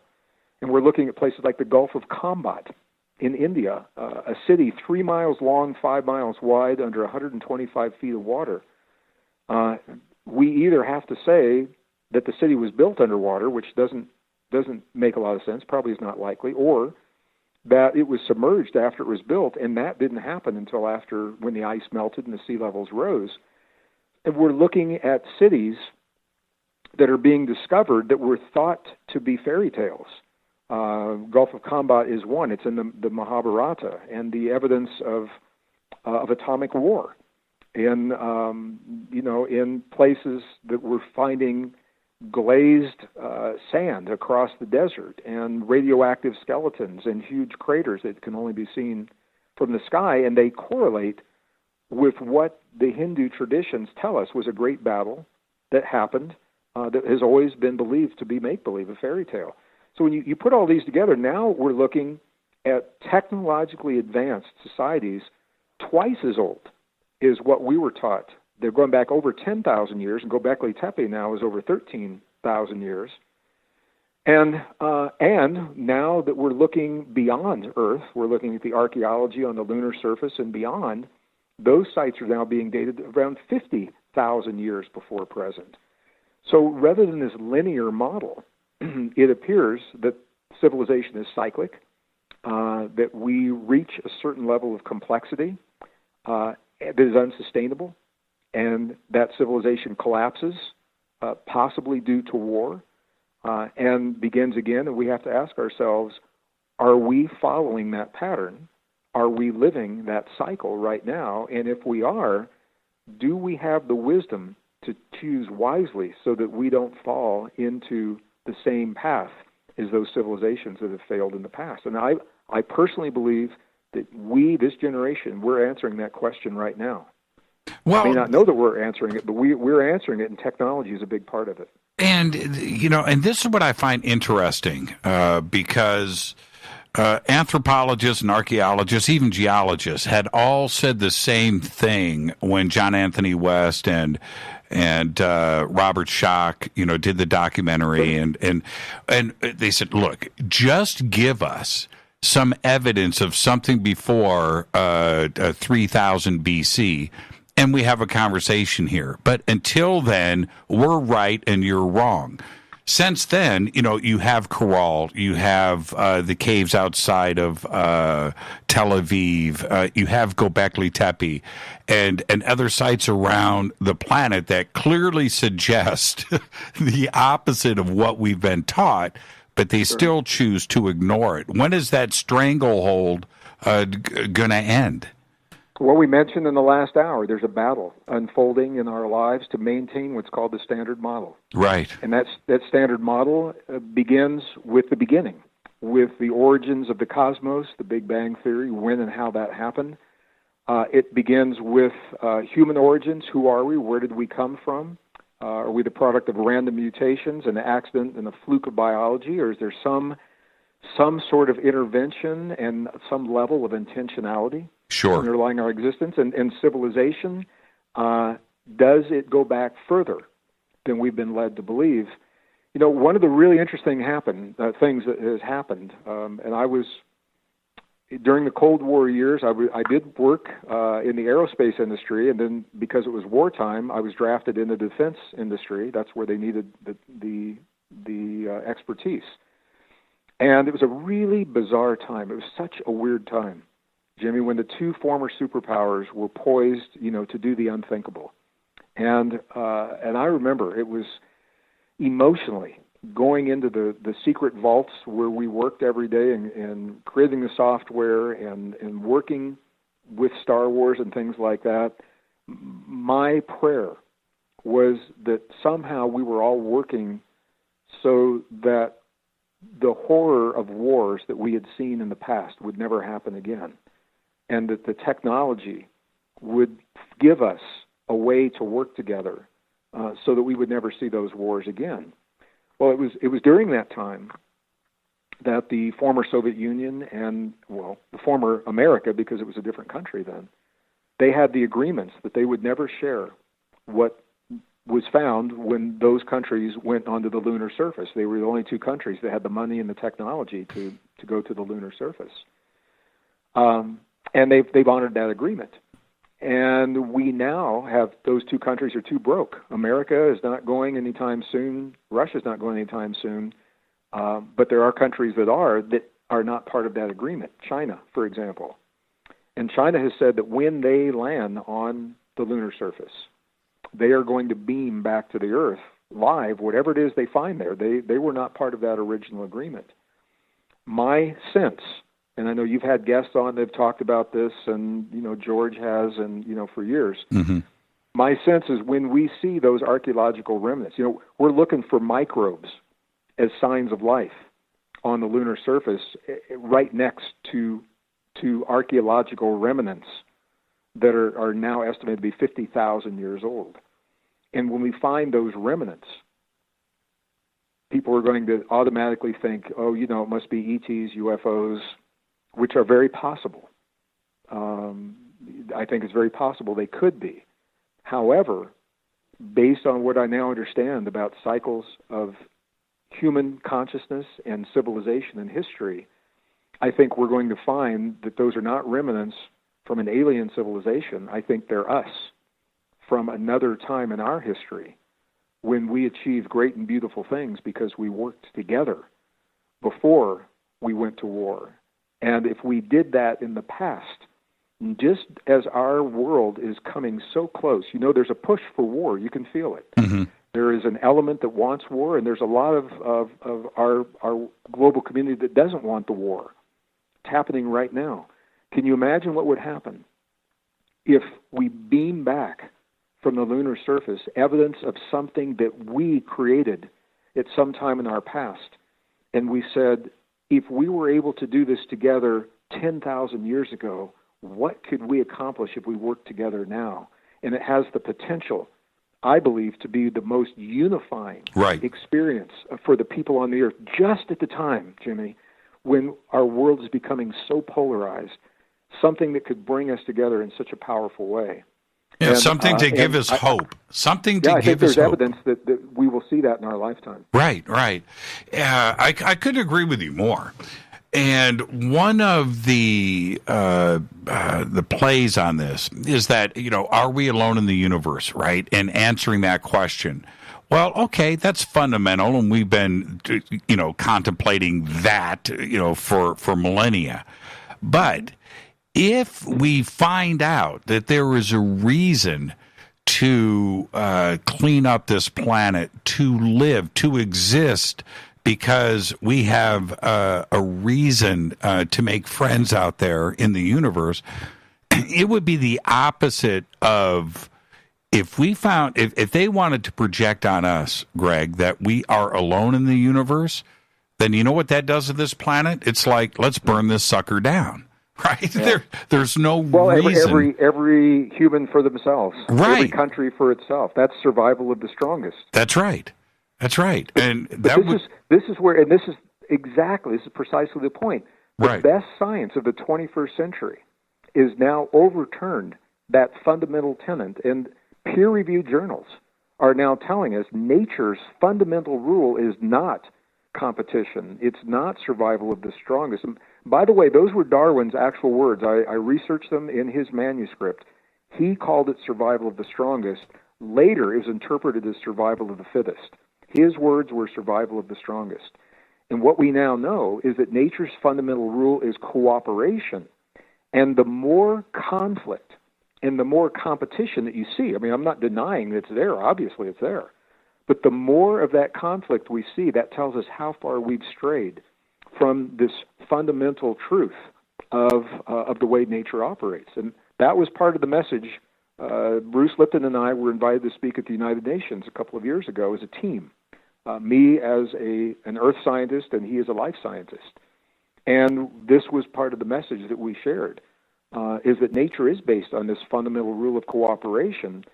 Do we think that we're so different from the natural rules and the natural laws and rhythms of this planet that we don't need to follow that? And if we're serious about solving the problems, and that is supposedly what the United Nations is all about, then it behooves us to follow this fundamental rule of cooperation rather than conflict and competition. So this is where it all comes back to where we began this conversation, Jimmy. The better we know ourselves, the better equipped we are to deal with whatever life brings to our doorstep, and the less we fear the unknown. We are what are called self-referencing beings, so we tend to hinge our sense of well-being on what's happened in the world out there. So, you come home from work and, you see a bunch of impeachment hearings and the government looks like it's dysfunctional and the markets are crazy and, wars breaking out all over and you try to have dinner with your family and, it can be a pretty rocky road. And you come home and, all of the things are just the opposite, and it influences the way that we feel about ourselves because we hinge our sense of well-being on the external world. As we embrace these new discoveries, what we find out is it doesn't change what happens in the world necessarily, but it changes the way we feel about what happens in the world. And when we begin to write the new human story, that is where we open the doors to new ways of thinking and new ways of working together, and cooperation is a big part of that. So I think it is worth our time and worth the energy that it takes to answer this fundamental question, who are we? Because it's going to change the kind of energy that drives this planet, that brings electricity to our homes. It's going to change the way we grow our food. It's going to change the way we heal our bodies. And ultimately, it's going to change the way we treat this planet that we live on. And before we wrap up, I want your thought on this really quick. And you're more than welcome to hang on for some overtime if you want to continue the conversation.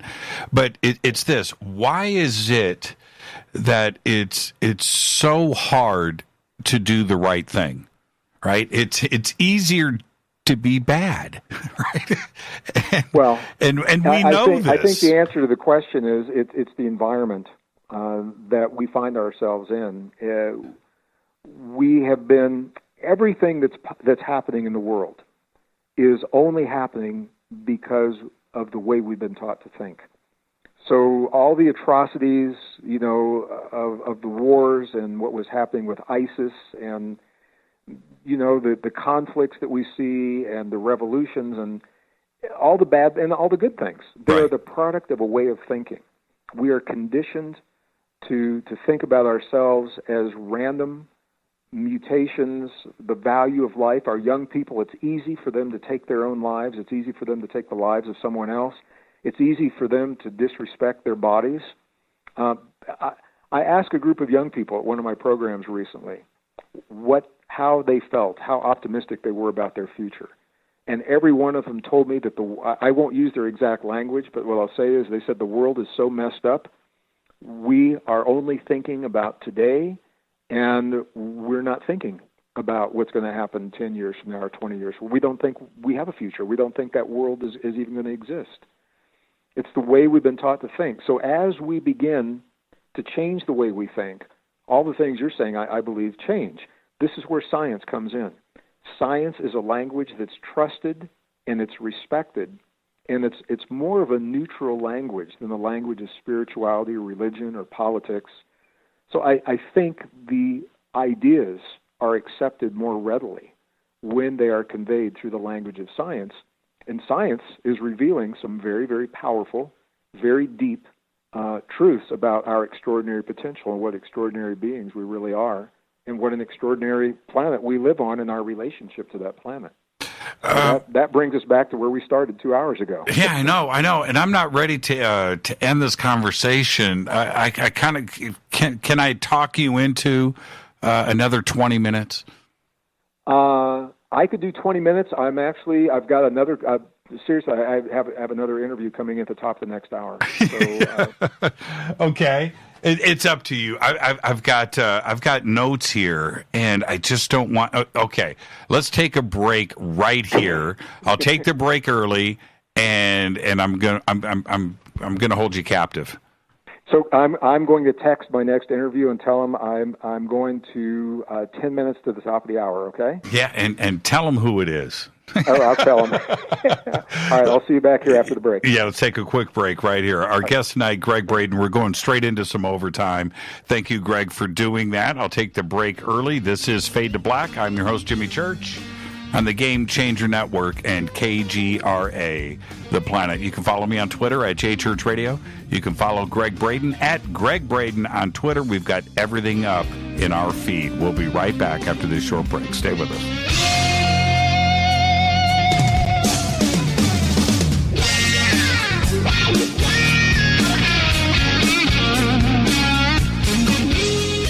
All right, welcome back. Heading into some overtime with Gregg Braden. Saw this coming. Too many things left on the table, Gregg, and I want to thank you. And I'm watching Twitter, and everybody's very thankful that you're able to hang on. And one of the things that I don't want to, we were talking about right before the break, which is the manipulation of the media with our consciousness is something that it's a mental thing, but I think it's also physical, because I found that you brought up ISIS, right? I watched one too many ISIS beheading videos on the news where I started to physically change, get ill, get sick. I stopped watching the news, and I did this 5 or 6 years ago, and I'm a better person today because of it. I read the news. I choose what I'm going to be fed. I don't allow to myself to be manipulated by video. Is this something real in that we are physically being changed, and does the man understand this? Well, that's two questions. We can. It's possible to be changed. And again, this goes back to a very powerful statement we began with. There's a battle that's playing out for our thoughts. It's a battle for our story. It's a battle for our humanness. Those are three very distinct aspects of this battle.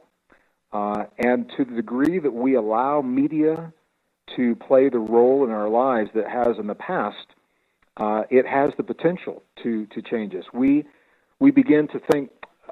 There was a linguist in the early 20th century that worked with the Hopi traditions, and he was the one that made the discovery that the words that we use not only determine what we think, but they determine how we're even capable of conceiving our world, the words, the language that we use. And that was what opened the door to the understanding that media actually can change the chemistry in our brain. Right. It happens in a couple of different ways. When, I was a kid growing up in the Midwest conservative community, northern Missouri, 50s and 60s, and men were taught to discount your feelings, discount your emotions. It's, it's just a feeling. What we now know is the recovered texts, from the Nag Hammadi Library, for example, tell us that the power of human emotion in the heart is actually the power to change our physiology, to change our bodies. When we have a feeling about what we see, we emit very specific kinds of chemicals. This is why art is so powerful. When you see art that makes you feel good, your body begins to emit the chemicals that reflect that, the dopamine and serotonin, but it also emits what are called neuropeptides. Every emotion creates a neuropeptide in our bodies. And those neuropeptides play a very powerful role in our physiology. So when young people are watching video games all day long, it begins to change the way that their brain functions.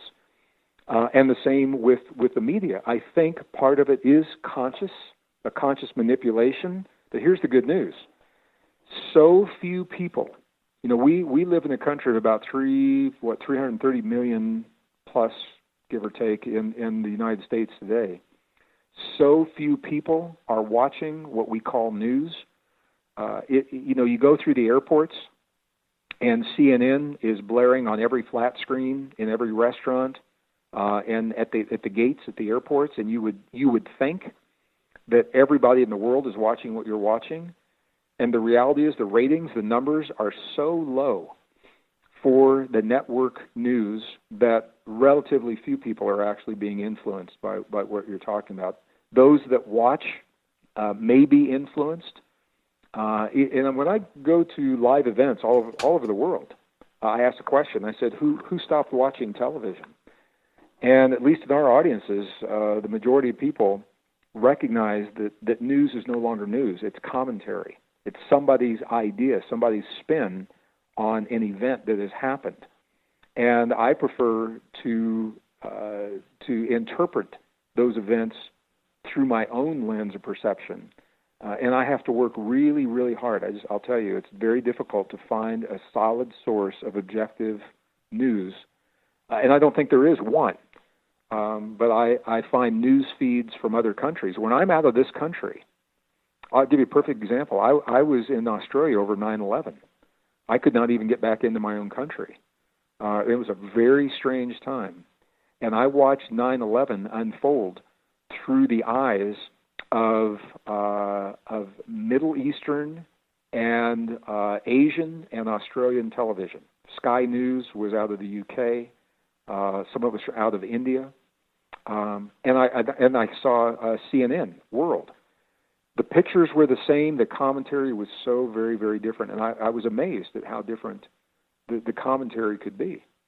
So I think, to answer your question, it is possible to be changed. It is possible to be manipulated if we allow ourselves to be. And I think so few people are really plugged into that media any longer that I think those that are probably in the minority. So that's my feeling on that. Yeah, I found that when I would go to a conference or head out, that I would consciously I would make the decision to disconnect. In other words, no internet, no cell phones, no social media, no television on in the hotel room, nothing. And I would come back and I would relax.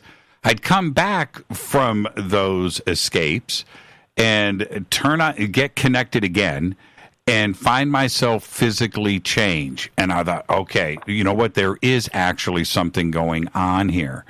And that's what I had to do. Well, sure. So here's what's happening, and it started right after 9/11. And I think you probably are very aware of that, being in the industry that you're in. It was almost the next day. All of a sudden, the way that we receive our news changed. The music that was playing in the background, the visuals, right? The way information was being presented to us, it changed almost overnight. So what has happened is that if we allow ourselves to be plugged into those news cycles, we're constantly fed crises that have no resolution. So what happens is we hear things that we cannot possibly solve or do anything about that threaten us, our families, our well-being, our future, our economic well-being, our physical well-being. That's stress. So our bodies can respond with a stress response. It's called fight or flight. And so those are high levels of cortisol, adrenaline, shifting of the brain chemistry to accommodate stress, which is okay for short periods of time. But when there's no resolution, and it goes on day after day, hour after hour, and then you go to work and your coworkers reinforce it because of what they've seen, that changes our chemistry, it changes our physiology, it changes our biology. And there are some people it can be very addictive, Jimmy. Some of those chemicals are very addictive. And I know people that are really caught up in that. But you have to ask yourself, when you finish watching one of those programs, what you've just said, Jimmy, how do I feel when I finish? Do I feel closer to my family, or do I feel closer to my neighbors? Do I feel closer to my community? Am I angry? When you go to bed at night, how do those things make you feel? And an honest answer to those questions, I think, tells us everything that we need to know about our relationship to those news cycles. How do you avoid negativity? How do you keep yourself grounded? You mean negativity from other people? Yes.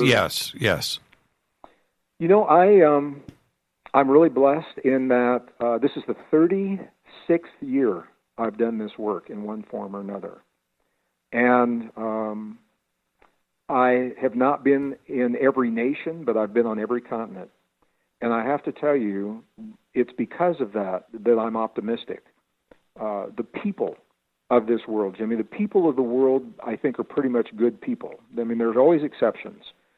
But the people aren't having the problems. People know how to share resources. They know how to share food and water and energy. And while they may not always like one another, I think people typically love one another. And I've seen people, total strangers risk their lives for other strangers without even giving it a second thought. It's like we're wired to do that. So it's not the people that are having the problems, generally. It's a handful of individuals in positions of power that are bumping chests. It's not the everyday person on the street. And the everyday person on the street is now awakening to the fact that something has shifted on the planet. Something's changing in the world. And that something can no longer be ignored.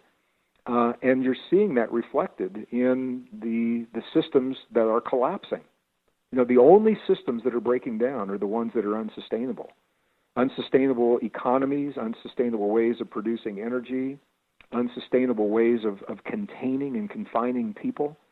Those are the only systems that are breaking down. There's a lot of other systems that are just fine because they are based upon sustainable ways of thinking and living. What we learn, and this is the value, we're covering so much ground and so many topics, but they're all pieces of the same story. Jimmy, what we learn from these cycles of the past, and we look at how climate has driven civilization cycles, and we look at how war has been a consequence of changing climate and competition for resources, and we're doing the same thing right now. But what we find when we look at those cycles is that the key to successfully navigating the kinds of changes that we're seeing is, on the outside, is what we call localized living. So where we're not dependent on a central anything, no central forms of energy, no central forms of economy or commerce, localized agriculture. And we're doing this. Farm to table is a perfect example. Right. Localized banking where the money stays in your community. And now that we know that we're in a cycle where the climate is changing, I'm a geologist. I mean, I can see this stuff in the ice core records, and that's the whole point. Climate change is a fact. It's not happening for the reasons that we're being led to believe. It's been politicized. But it is happening, and we have to make a choice. Are we going to adapt to the changes that history, that the Earth shows us happen on a cyclic basis? They've been happening since before humans appeared.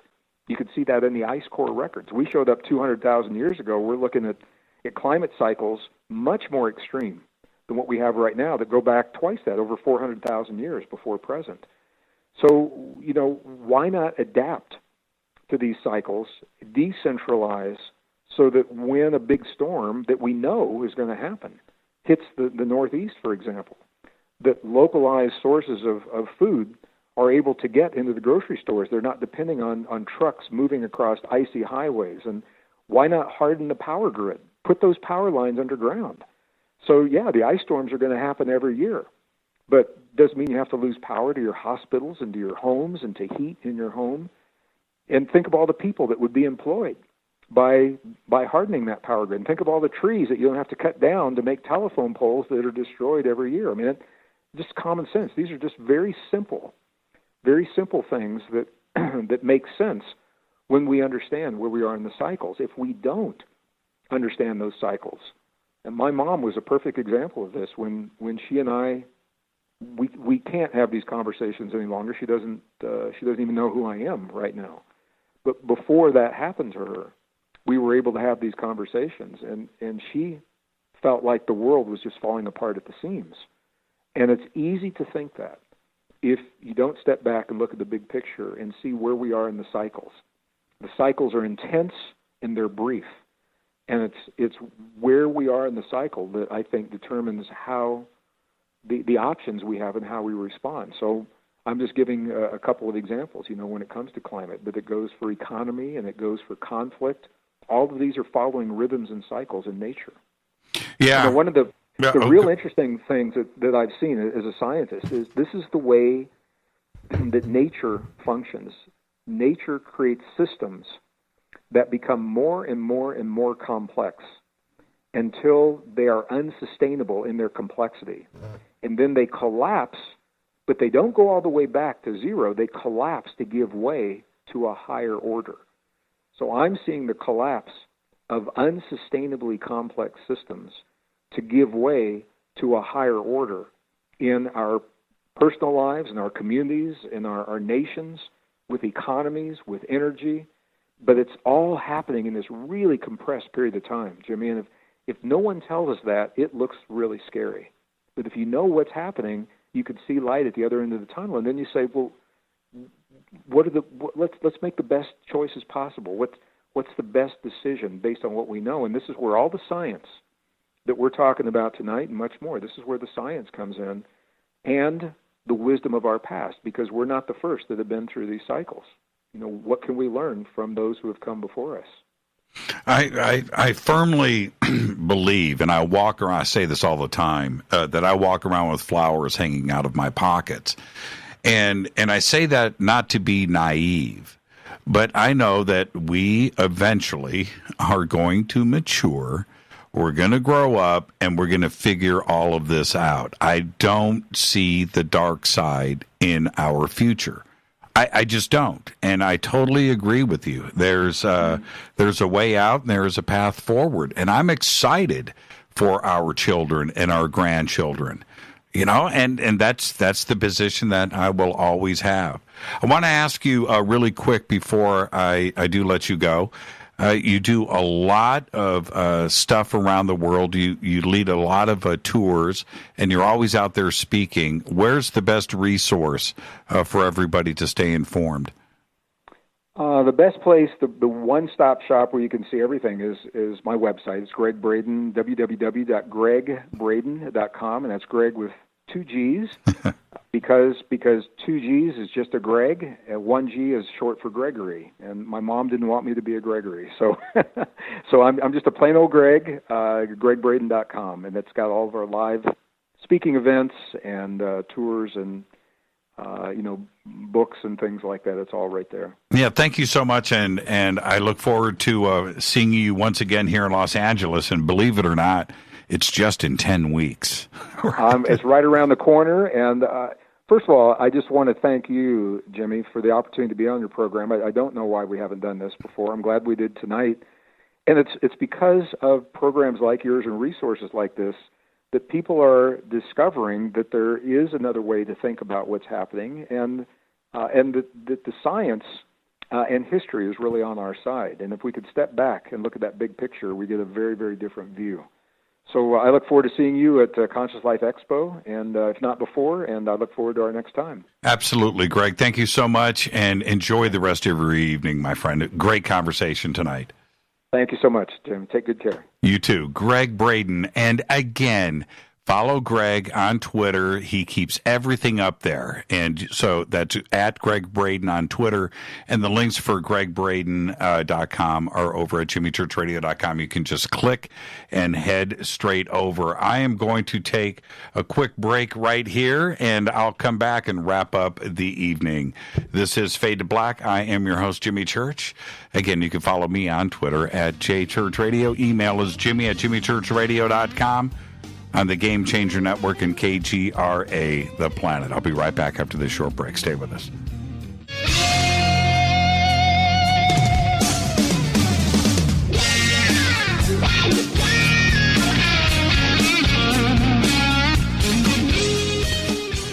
All right, welcome back.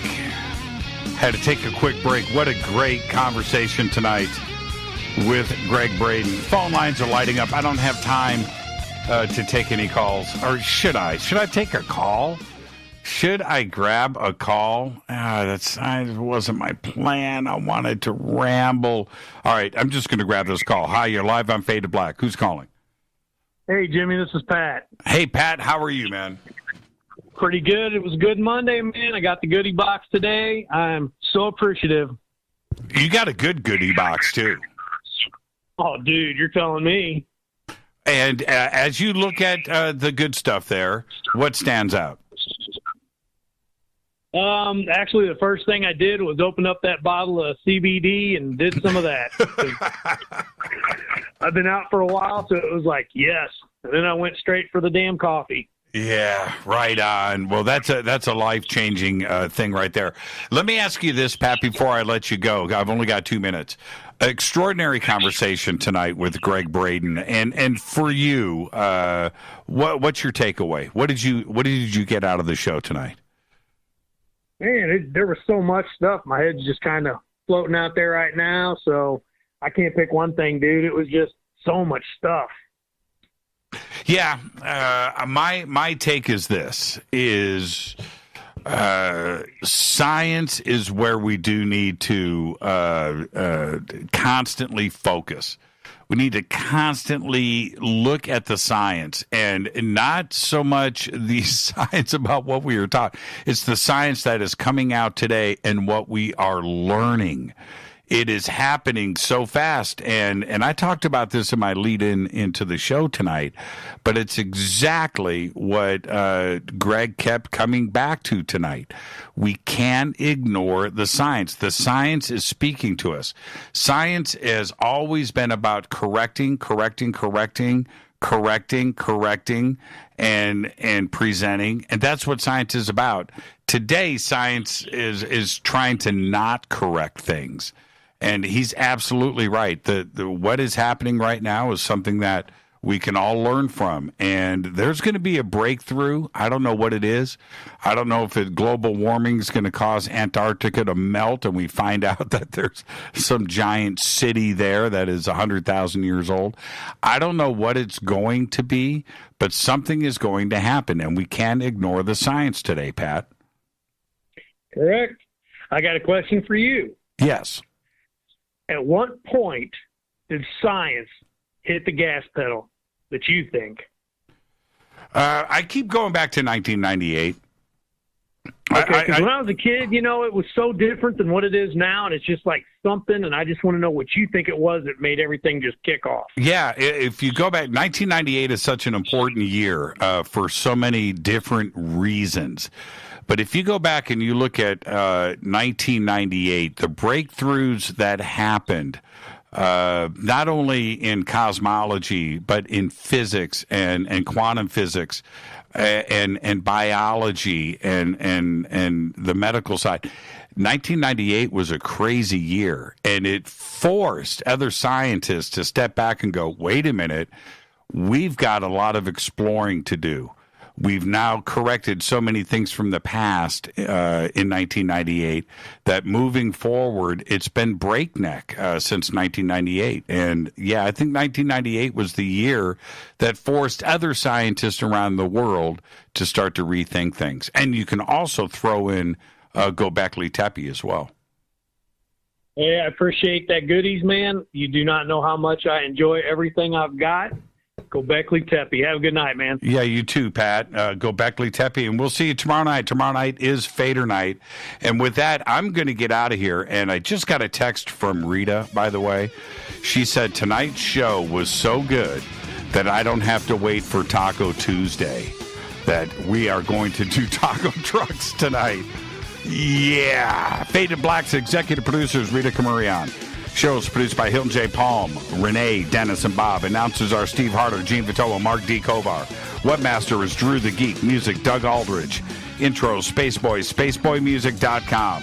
Fade to Black is produced by KJCR for the Game Changer Network, and syndication is KGRA, The Planet. This broadcast owned and copyrighted 2019 by Fade to Black and the Game Changer Network. It cannot be rebroadcast, downloaded, copied, or used anywhere in the known universe without written permission from Fade to Black or the Game Changer Network. Very special thanks to Gregg Braden. Tomorrow night is Fader night. Open lines all night long. Until then, everybody be safe. Go Beckley Tepe.